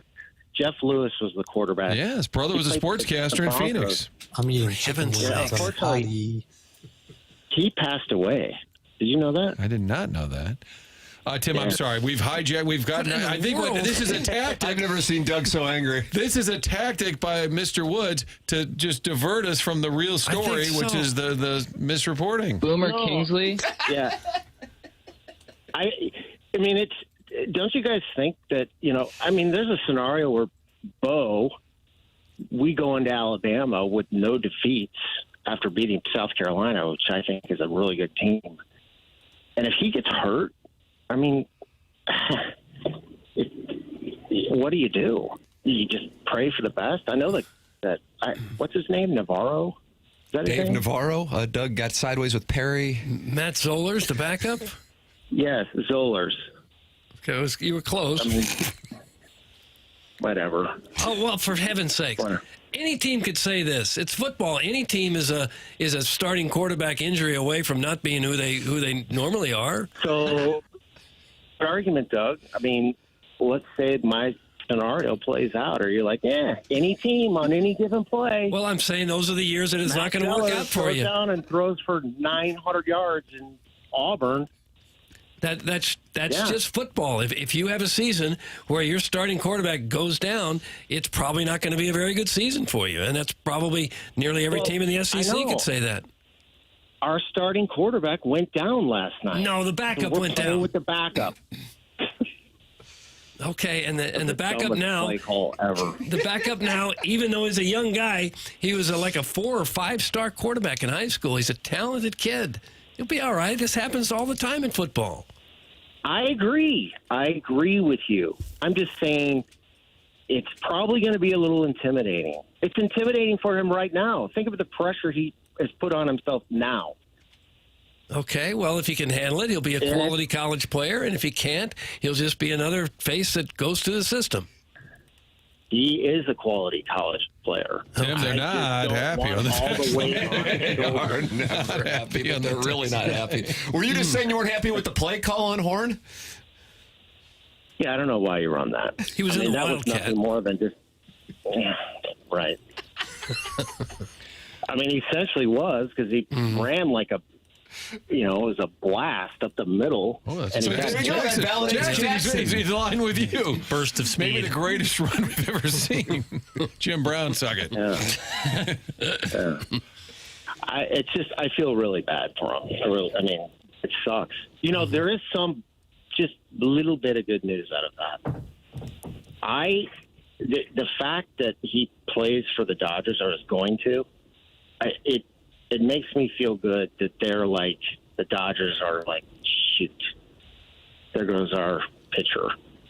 So his injury creates a little bit of happiness for the pain that the Dodgers are in. Well, he was like a 17th round draft pick. I don't think the Dodgers franchise hinges on how well Sam Horn's going to pitch, but they gave him $500,000. I know. And he does throw the ball 95 miles an hour. Wasn't he an all-SEC pitcher? I believe he was, yeah. Tim, here's a text that says, "Why have you done this to us?" That's from Thanks, Dad. Yeah. Well, I'll make them happy.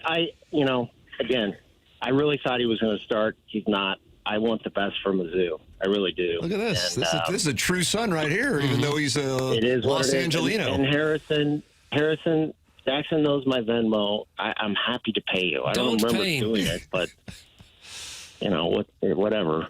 And then finally, who is that Ledoux mom, whatever? The self-made stay-at-home Ledoux mom. She has a monogramming business that unfortunately has fallen on hard times. Her text this morning about me having, quote, bottle service at a college bar. Yeah. I'm really sorry that I love my kids and I don't use them as social props like you do. Oh, no. So if I'm going to go spend time with my daughter at a college bar, I'm sure as hell not going to, hang out with the peasants. Oh. I'm going to go hang out in the high dollar area, which is really not high dollar, just so I can be comfortable, because I love my kids. Mm-hmm. There you go, Doug. Tim, now they're asking for Mr. Licks to call in. Mr. Licks. Can I get an LED Anyway, hey, I love all you guys. Yeah. I hope Sam recovers, and we'll see what happens. But they look pretty good, and he looks pretty good too. That being Bo, he's the real deal. I just hope he just learns how to slide, not lead with his head. There you go. Okay. Guy played at Northern Arizona, Doug. All right. Sure did. All Back right. to Warson Woods. Back to Warson Woods. There you have it. I just like a good Ellie Davis farewell. Come on. I'm really liking the acoustic sessions one. Mr. Licks has issued a statement. LMAO. Wacko thinks $500,000 is a big check for $1 billion organization. A true Warson Woods resident. That's from Mr. Licks. I would agree that the Dodgers aren't sweating out the $500,000 they spent. Probably not. It is a bummer. I do think there was a little bit of a gray area there between reporting that he was the starting quarterback versus thinking or predicting. Yeah. It sounds like there was a little intel related to it, but it's hard to be that definitive without knowing for sure. He has a leg injury. We don't know if it's a knee or a broken bone or something, but he didn't lose the leg. I'm sure in another 6-8 months he'll probably be good as new and go on and have his baseball career. A lot of texts. Martin, they're asking for Festus from Festus to call in. Licks to call in. Somebody wanted their ears cut off. That's a Van Gogh call. Oh, my goodness. Well, he's going to pay Harrison's brother Masters. I wouldn't pay him. I wouldn't. So call 590 nerd. That's Ray King. Ray King. Jeez. Matty Mock reporter. Email in the morning after at InsideSTL.com for the Design Air Heating and Cooling email of the day. That should be a Jim Dandy with Buck Swope and Riot's dad. Heads up for the title for August. You can compete with them the morning after at InsideSTL.com. We got the drops of the week coming up next. It's CMA 101 ESPN.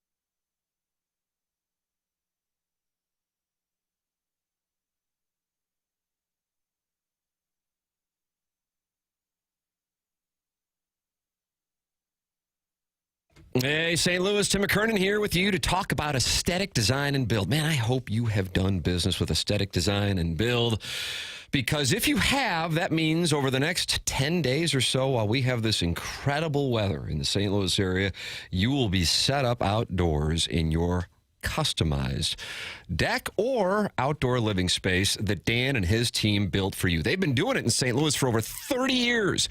They have a showroom in Chesterfield Valley. I've been there. They walked me through all the different types of custom work that they are capable of doing, from a full-on custom deck to adding on a pergola or even looking to shade your covered patio with retractable screens. They really do have answers for it all. You can see those at aestheticdesignandbuild.com or give them a call. Check out that showroom in Chesterfield Valley, 636-532-5008. I was so impressed with them and like them that I had them come to my home. I recommend you do the same thing. Customize your outdoor living space and enjoy what we are enjoying right now. When we get great weather in St. Louis, you can hang out outside because Dan and his team built you a phenomenal outdoor living space. Online at aestheticdesignandbuild.com or call 636-532-5008 and let them know I sent you their way. It's Aesthetic Design and Build.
This is Jackson with the Sports Center update, driven by Johnny Wandoff Chevrolet and Johnny Wandoff Autoplex. The Illinois Fighting Illini, the number 12 in the nation, Illinois Fighting Illini, get their season underway this evening as they take on the Western Illinois Leathernecks at 6:30 in Champaign. That was another Sports Center update, driven by Johnny Wandoff Chevrolet and Johnny Wandoff Autoplex. See them at Wandoff.com. Chevy, together we drive.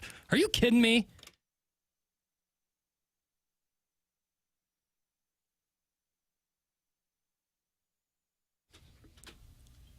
Oh, see, I like it. Third down. And listen to Furrow Field. Rock chalk. As far as trumpet music goes, this has to be like the most famous little song in the Mount world, Rushmore right? of In the trumpet country. songs. Chuck Mangione. Nice. Yeah. Real nice. Herb Alpert. Listen to Timmy Trumpet. Louis Armstrong could play a pretty mean horn. I just typed in Mount Rushmore of trumpet songs in AI. It's got to be. There is no universally recognized Mount Rushmore of trumpet songs. I wouldn't think there is. But this has to be number one, right? Louis Armstrong's West End Blues, Mount Rushmore by Michael Story. Wow. How about Tijuana Head's Brass? going to explode. Herb Albert. He was just here. 90 years young. No. Yeah. Played at the Two Hill. Herb Alpert? Yeah. He did Diamonds with Janet Jackson. Am I right on that? Gosh, I wasn't going to bring that up. I don't know. Wouldn't mind hearing that, Jackson. Return. What song is that? Diamonds, Herb Alpert, Janet Jackson. You might know her from Different Strokes. Merv Albert? Merv. Yes. We've got Merv Griffin, Marv Albert, all rolled into one. Three-pointer, yes. Merv Griffin, Marv Do Albert, another Herb bump of Albert. Adderall. Herb Dean. Who's the song about? Herb Dean, the official from UFC. Yeah, boy, he'd throw a guy around, too. Respect to him. You've never heard of Herb Albert, have you? No. From another What generation. about Merv Albert? Merv Albert. Good Knicks play-by-play guy. I think. Yes. No, that's Marv. Marv. Right. Oh, that's right. And then is there other name a Merv other than Griffin, Doug? Griffin, Merv Redmond, Orioles outfielder. Okay. Fred Rayford. Yeah, Redmond. Yeah, right. Jackson, you don't happen to have the drops of the week. 'Cause Martin stuck around for the drops of the weekend onboarding, and here it is. Doug, it's the Labor Day weekend edition of the drops of the week here on TMA 101 ESPN.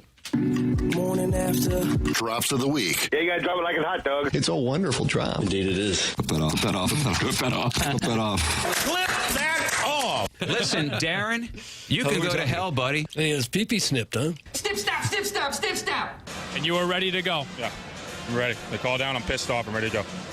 Why do you get so pissed off? I don't like hitters. How did you get through that 9? Throw the ball over the plate. Coach, what goes through your mind when you see the ball actually go through the hoop there? Well, I knew it was good. Come and knock up my wife. So I was actually cast to play Leonardo DiCaprio's role. That would have been a perfect movie for you. It would have. Okay. Ex-hamster. Is that a website about rodents? What about more stepdads in short shorts, please? All right, cook, son. They all suck like this? He's an a-hole. He is. He's an ass. The guy's been an ass his whole life. You really like that ween, don't you, boy? If I were to consider sleeping with Travis Kelce, I would need to have some alcohol. Well, I figured he'd be soaking wet. Oh, man. Honey, it's all talking. No, I'm thrilled that he's unhappy that Mizzou football's back. Okay. That was drops of the week. Drop, down, drop. Get it. Doug, how can you not feel good about the work we're doing So here? confusing. I think I heard Corey Feldman, Ed Herman, Dan Marshall, Boston radio guy, and a lot of out-of-context comments by this show. It's not pretty.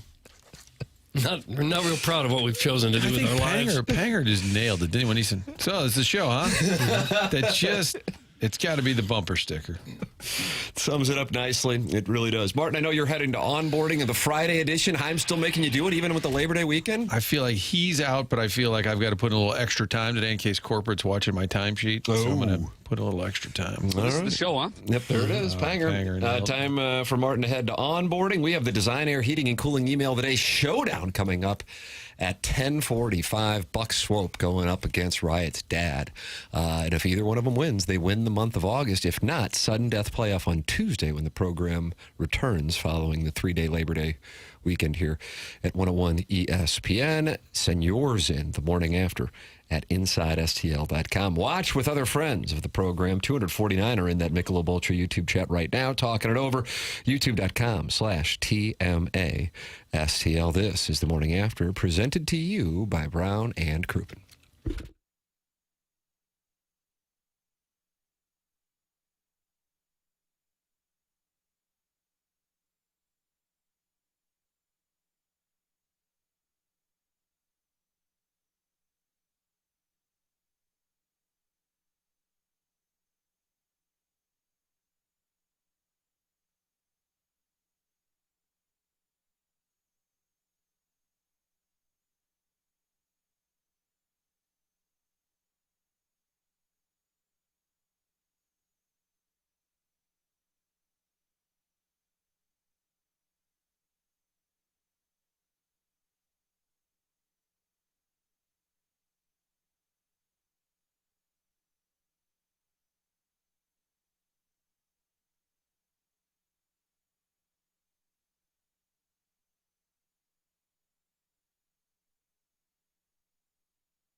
Oh, Doug, you want to hear Diamonds? Here you go. I sure did. This is Merv Albert.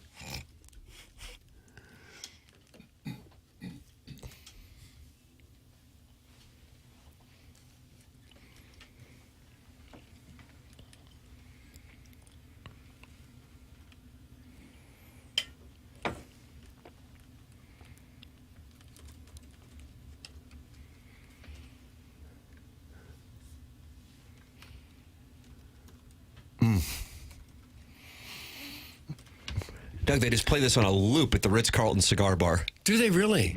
I've never heard this before. I kind of like this. Who is this? This is the Jam. What do you think? I'm going to play not the Jam? No, I mean, I trust you in all aspects, but musically, I trust you even more. Stop it. He's got great music taste. Damn right I do. This is Janet Jackson and Herb Alpert, who does business as Merv Albert. That's what I heard. That's all I heard. I just heard Merv Albert. Yes. And he's celebrating his 90th birthday. Herb Diamonds Albert, Love Don't Come for Free. Janet Jackson. It's She always plays Charisse. I don't know. On Different Strokes, Willis's Todd Bridges' girlfriend. Am I right on that? I just don't. I don't Charisse? know. It's always kind of strange for me when a guy who was a really big name back in the day and a younger person says, who the hell has never heard the name? Jackson Somebody doesn't do show prep. Somebody said that once. The name Bob Hope came up, and the guy said, who? I said, gosh, how old am I? When one of the premier stars in all of America, and now some people don't have any idea who he is. But it works the other way, too, where young stars are big, and I say, who the hell is that? Just a little observation. It's a fair observation. I'm experiencing this now with my 8-year-old. Mm-hmm. I will name people who are to us insta-call. We know who they are. We can picture great moments in their lives, and he has no idea who they are. And these are people from 2011.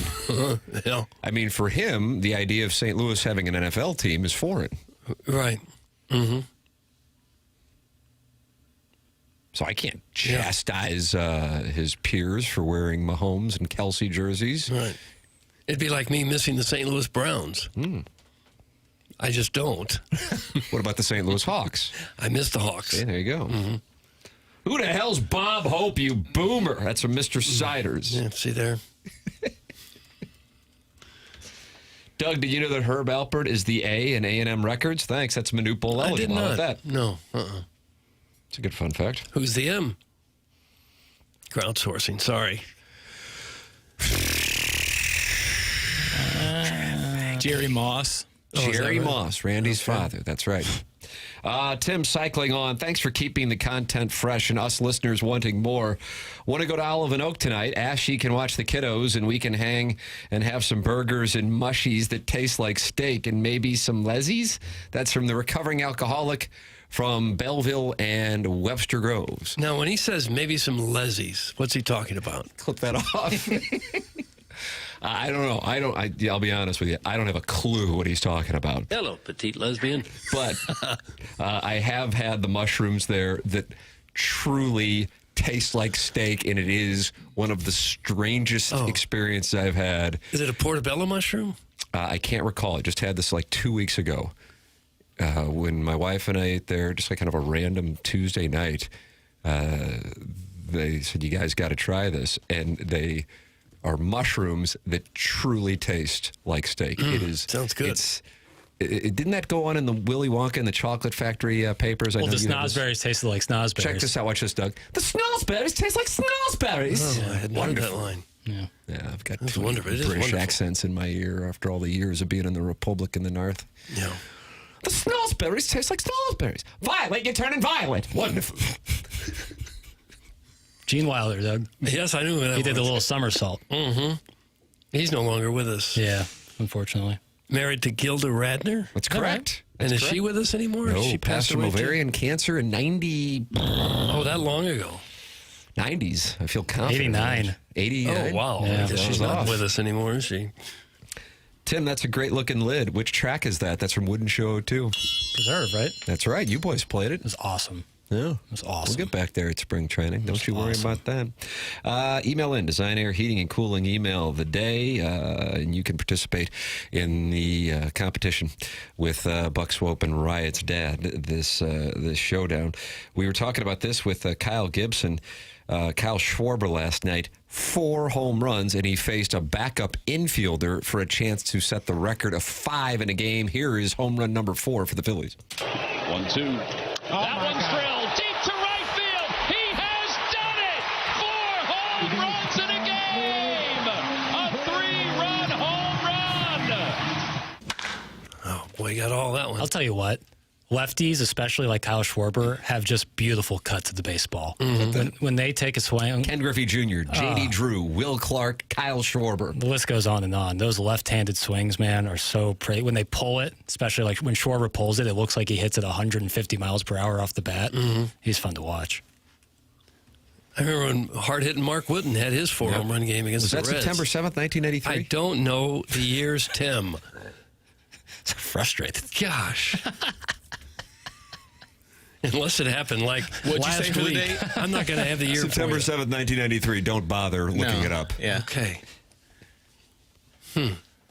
And he wasn't a superstar player. Schwarber's one of the best players in baseball, one of the best hitters. Who's the MVP? Who's a National League MVP? Yeah. Whitten was kind of an average outfielder. Gibson, I thought Kyle Gibson made a real good point. Like, you're not going to see a guy hit 5 unless it's probably off an infield. At this point in the game, yes, because usually some butt-ass comes in. But if you have a high-scoring game, maybe it for sure. Ball operation, as long as Colorado still has a baseball team. It's got to be just a handful of guys who've ever had 5 hits in a game. That can't be a very long list, really. Yeah, because just getting 5 ABs is not super rare, but on the rarer side. There's been at least 710 people who have had 5 or more hits in a game. 150 years of baseball, though. 710? At least. How about 6 hits in a game? Is this like Auburn claiming national titles? Like at least 710? 119 have had 6. How about 7 hits in a game? Doug. Anybody? Don't look it up yourself. Probably like some guy named Bumpy or something. 4 players. Bumpy.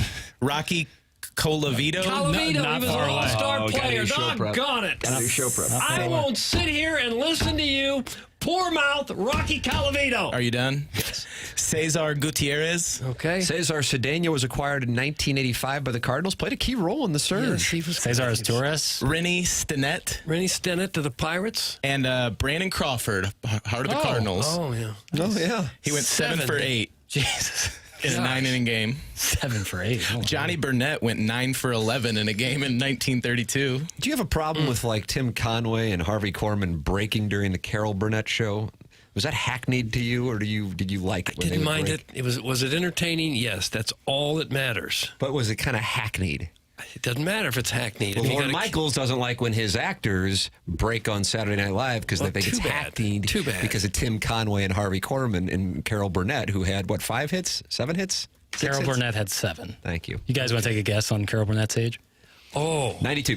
I'll say 93 years old. Don't worry, Tim nailed it. 92 years old. Doggone it. I don't even need to look this stuff up anymore. Doug, I once had 5 hits in a game at Brentwood Park. That's some VIP Pat. Oh, did you? Okay, it's a nice day. Nice day at the dish. I think he was wanting more of a response. Well, I don't have a trophy to give you. That's what you're looking for. I'm not going to send you cash or anything. Burleson is our second leading home run hitter with 16. And Kyle Schwarber hit a quarter of that in one game. Doug, that's from Ollie doesn't know. I am sorry if you already said this. How many RBIs did he have last night? 9. Yeah. I remember when the Yankees came here, and they had their lineup up on the big board at Busch, and just like most of their lineup would have led the Cardinals in home runs. Most of the guys they had in the lineup. Have the Cardinals have they scored 9 in a game this year? Yes, they have. Yeah, probably so. Well, I think the org as a whole is in a pretty good spot. I don't know that it is. Cardinals and Reds this weekend, Doug. Okay. Well, had things gone just a little different, we'd be really looking forward to a important series. Very Jeff Fisher of you there. Yeah. A couple of plays have gone differently. If we had just won 15 more games than we've won, it'd be a different season. See, think about that. You always win when you go to 100 West Dental on Manchester in Baldwin. That's Dr. Brandon Pryor, who built the most modern technology dentist offices you're going to find. No phone calls needed to get in. You just go to 100westdental.com. Check the calendar online for availability and book right then and there. 100 West Dental is one of the very few dental offices that offer virtual consultations with the doctor. If you are interested in Invisalign, mention my name. You get $1,000 off Invisalign. If you're on the fence about Invisalign, they have a digital scanner that can show you a simulation of what it'll look like before you even go through with it. It's 100 West Dental. 100westdental.com, or if you'd like, call 636-585-0100. It is 10:30 in St. Louis, and you are listening to TMA on 101 ESPN, presented to you by Brown and Crouppen.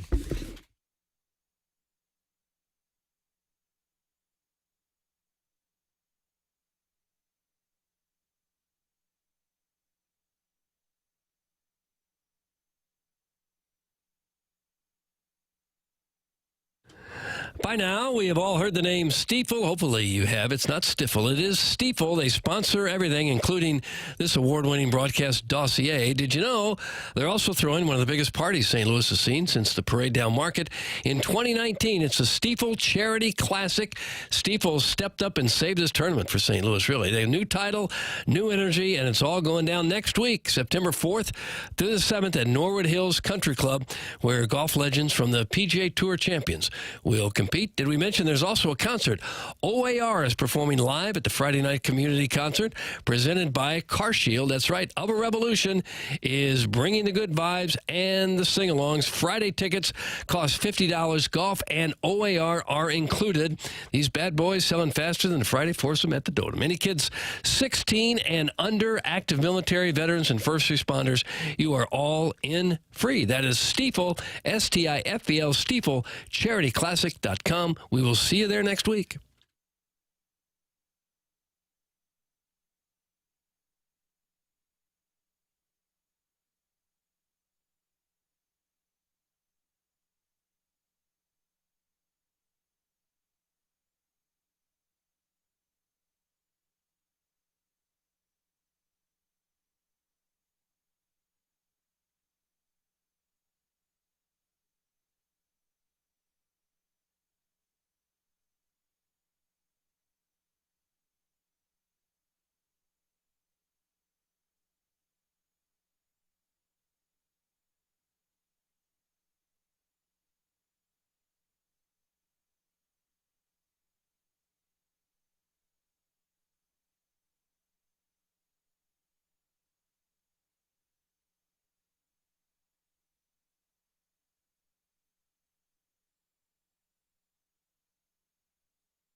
Oh, my word. The Labor Day weekend, 3-day pony show with glorious conditions in the St. Louis metropolitan area. Hello again, everybody. Well, hello. It's about time that we had an extended period of really nice weather. And we may get like a month or more, because September is the best month we have all year. I'm telling you. You're going to be compressing the ball. It's going to sound like a little sizzler coming off your club by the time September 30th rolls around. I played yesterday, and I was horrendous. What was the problem? Where did you play? Let me workshop it. I played the par 3 at Riverside. Tough course. Tough. God, I was horrible. Did you walk it or did you take a cart? Played cart. Like I'd never played before. I took a cart at the par 3. Holy crap. Oh, I just can't believe how bad I am. Did they put the plaque up yet from your hole-in-one? No, it's about the second or third time I've gone out and said, I'm not playing again until I get a lesson. I'm not going to do it. And then the time comes, somebody wants to play. I said, okay, let's go play. And I'm just as bad as I was the time before. What's the problem? Where are we off the tee? I mean, it's a par 3, so I'm just not hitting the ball solidly. I hit like 2 inches behind it, or I hit it thin, or I'm all over the place. Do you mind if I put my right hand on your right hip? Just like last night? Oh. Wow, I just saw. So you know, I know with me being as hot as I am, and my wife being out of town, I know she's worried that I'm at Bricktop's Brio, Napoli, or anywhere in Soulard. And now she's going to podcast, probably listen live, actually, and think here I am catting around. With Frank, too. That was me. Oh, I thought that was Frank. That sounds like Frank. Would it be bad for the show if we started to sleep together? I think it would create some dynamics that, like, once you cross that Rubicon, you can't go back. You know what I'm saying? Yeah. You can't put the cat back in the bag. I think it would make the show better in the short term, but it could have some long term. Certainly effects. make it more passionate. Right. But then the ending would probably be pretty bombastic. It would be big. But It'd be a big ending. The listeners could hear an occasional lover's quarrel. Yeah. Listen, I think for the listener, like Kurt said, in the short term, it'd be great. Right. I just don't think it's sustainable. Unless you guys want to get into some sort of, long-term situation. Has there been a sports talk radio show before where the hosts have gotten together? Guys in Philly? Or are we like trailblazers in that sense? Probably during a slow time for the Sixers and Phillies and Eagles and Flyers. They're like, the hell. I'll give him a twirl. Warning, make sure Redcoat Burkett remembers to turn the skelly on for Monday. I know the holiday throws him off from time to time. I need to make sure I can still listen to Tim. That's from MD 2020, I believe. That's in reference to 105.7 HD2, which is TMA all day. Jackson, and you are now known as Redcoat Burkett? That's nonsense. Are you going to turn it on? Are you remotely fired up or something? It's never been off. I don't know, what do you mean? My wife, I schedule it 24 hours a day, 365 days a year. And then changing there. So he'll play. Best of on 101 as well, 7 to 11. All right, as long as it plays. He'll play. Yeah, okay. Who sent that in? Who sent that awful text in? MD 2020 sounds like you want to go after him. Wrong. Bad. Well, the reason why I asked about putting my right hand on your right hip is I can then feel your weight shift. And I need you to be on that right hip in the takeaway, and then I need you to shift it to the left hip for the ball strike. And now what we're creating is a little lag, some shaft lean, compression, and then... Okay. Watch that ground pop up. And your ball sail towards the hole. Wow, wow, wow. Yeah. Doug Vaughn is going to be playing in the Stiefel Classic next week outside Bernhard Lager. I don't think so. God, that would be embarrassing.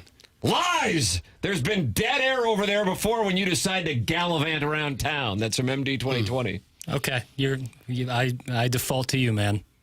You've given up, haven't you? That's good. Like it. Yeah, it's good. Only awful thing here is Papers hating dogs. That's from the St. Lunatic 92, and now they're just playing the hits. What have I done to make people, just absolutely rip me to shreds? What have I done? Existed. I thought I was a nice guy. You are a nice guy. I thought. What's on the itinerary this weekend? I really want to know what is on the itinerary this weekend. Because I'm watching my boys. I'm a family man with a family plan. But what are you going to be doing? Try to be outside as much as I can. I got no real plans, which I actually like a lot. Just you're not going to a cocktail lounge. I'm sure I will, but I have no hard plans to do so. I'll definitely be playing golf probably Sunday. That's the best on a long weekend is when you play on Sunday, which is usually still relaxing, but you're like, I gotta go work tomorrow. But then you get that Sunday night where you're totally free. It's the best. Love it. I agree with that. Okay. I like that take. Yeah. A free Sunday night. Yeah. And then you get to watch at Notre Dame, Miami. Yeah. Yeah. And I worked Sunday nights for so many years, it feels weird to be off on Sunday nights. Right. But you appreciate nice. it. Yeah, nice for to sure. be off. It's a good, weird feeling, for sure. Yeah. And then also a great part, 4-day week the next week. And then I am off not this next Friday, but the Friday after, the 12th, I believe. To cat around a little bit? Going to a golf tournament up in the Chicago area. So I'll be off. So back-to-back 4-day weeks for me. Look at you. Yeah, look at me go. All right. I'll make sure the skeleton's scheduled. How about this, Lisa, who you've said is a gem? She says, Jackson, you're the best. Oh, thank you. That's from Lisa. Go Tigers, as in the Edwardsville Tigers. Hey, shout out to all my people in Eville. You got a lot of people there? My brother and sister went to high school. My dad has not 1 but 2 degrees from Southern Illinois University, Edwardsville. More support for Jackson. Jackson, I love you. Take that and run with it. That's from the TMA Gerbil. That's all I need, man. How about this? Jackson, don't let the textures bother you. Take care of yourself this weekend with a foot rub and some Lee's fried chicken. That's from the Need for Seed. Love the Need for Seed. Thank you. Jeez. As I said it, I was realizing what I did. That's the goal. Are you going to clip it off? 100%. Okay. I'm a man of integrity. All right. Don't forget Jackson's ambitious use of wrong vocabulary words. That's from the Crystal City Clam Hammer, and now they're back. Feel free to send an example. Dossier would be definitely one, but that's kind of the whole idea of it. And Stiefel said, we love it. Right. So proof's in the pudding there. Yep. I think otherwise, though, I think I'm pretty okay. I'm sure I have the occasional slip up like most people. Insatiable. Yeah, that was bad. That was, yeah. The insatiable Craig Rutledge. I call the coworker insatiable. That's a good example. Good call there, Chairman. It's always your own guys, by the way. It's always your own guys. Doug, we got the Design, Air, Heating, and Cooling email today showdown coming up here in a matter of moments. BK and Ferrario at the top of the hour. You can always go back and podcast. Watch the program on YouTube, youtube.com/TMASTL. And you can podcast it on the 101 ESPN app or the TMASTL app, 2 separate apps. And that's brought to you by Schaefer Door Company, Joey Vitale, Kyle Gibson, Gabe DeArmond, all with us on the program today. And we have the Design, Air, Heating, and Cooling email today coming up next here on TMA 101 ESPN.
This is Jackson with the Sports Center update brought to you by Saliga Heating and Cooling. Cardinals back in action this evening following their win against Pittsburgh. That's going to be a 5:40 p.m. first pitch tonight. Matthew Liberatore on the mound for the Redbirds. That was another Sports Center update brought to you by Saliga Heating and Cooling, a Daikin heating and air conditioning dealer.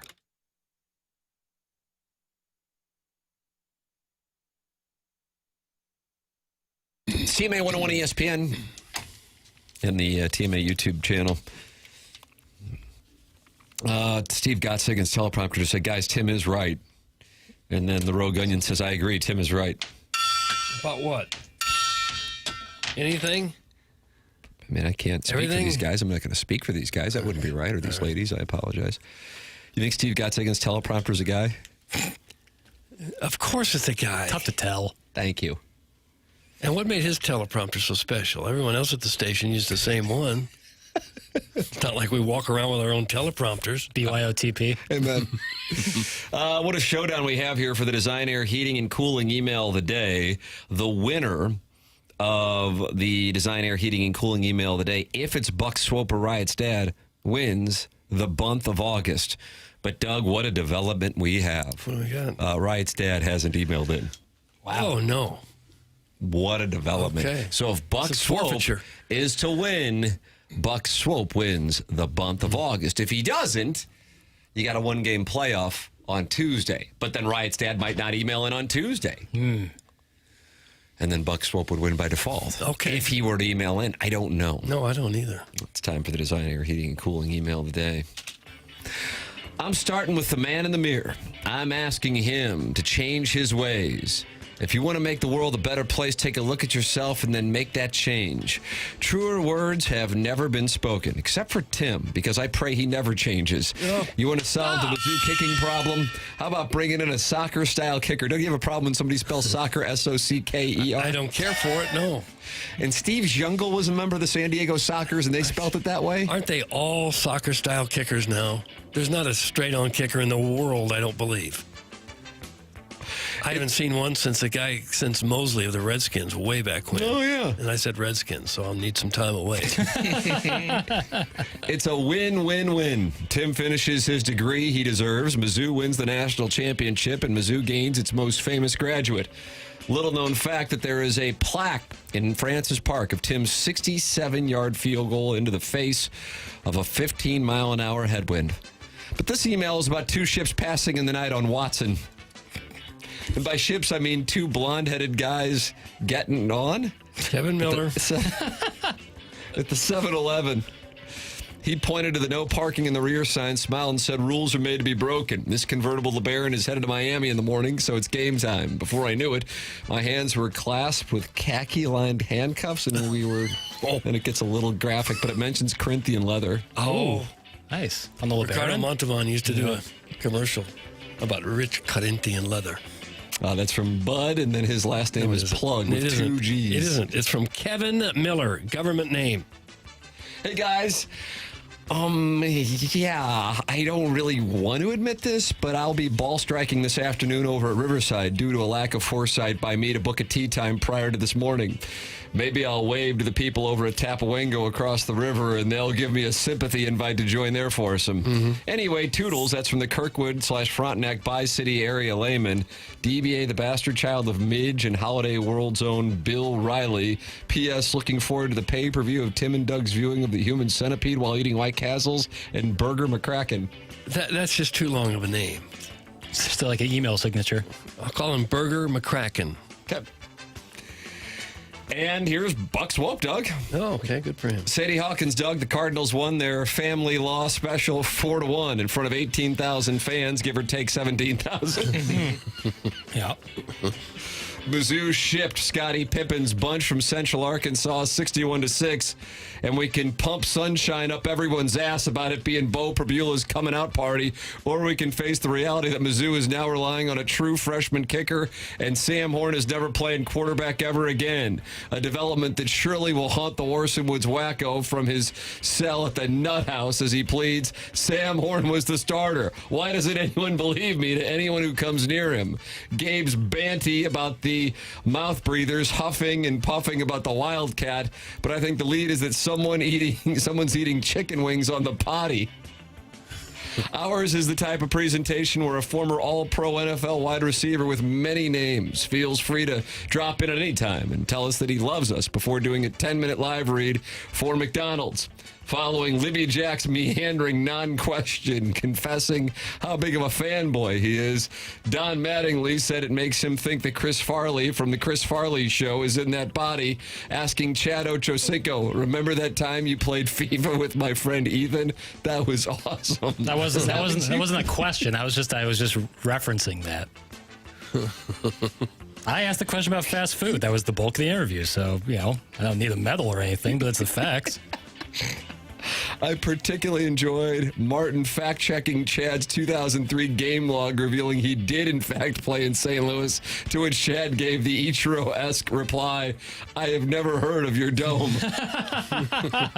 That's from Buck Swope, DBA, the Recess Lady's Breast. And that's what we have for the Design Air Heating and Cooling email of the day. Doug, now you have to answer a question. The question is what you got. I think it's pretty easy. It's Buck Swope yet again. I disagree. What? I want to see Tim kicking for Mizzou this season. I'm going Bud Plug. I'm going Swope. Buck Swope has won the Design Air Heating and Cooling email today, and that means Buck Swope has won the month of August. Wow. Unbelievable the run this guy is on, Doug. Fun to watch, though. Yeah, Fun to watch. yeah. Scotty Scheffler, Buck Swope? He's right in his prime. He's a superstar. He gets it done every day. Unbelievable. And now we have, I guess a handful of days, Jackson. I don't know, unless you go to the ballot box now for the TMA Listener of the Month. The Papal Conclave will be on Tuesday afternoon. So people can have 3 days to still submit. Gotta give them until the end of the month. The TMA Listener of the Month. TMASTL.com is where you go to sign up. And great news, you can keep your anonymity. Doug, we're going to shut it down for 3 days, if that's all right. Okay, that's fine with me. All right. BK and Ferrari are up next. We'll be back on Tuesday after the Labor Day weekend holiday. And the Monday festivities here will be a TMA Best Of, which Jackie Papers has prepared. Curated. It's curated for all of the listeners. I don't know that you curated anything. You can listen to Best Ofs all day on 105.7 HD2. Okay, That's true. For Jackson Burkett, for Chairman Kurt, for Martin Kilcoyne, for my brother Kevin, for Douglas Sullivan Vaughn, I'm Tim McKernan. This has been TMA, presented to you by Brown and Crouppen on 101 ESPN and the TMA STL YouTube channel.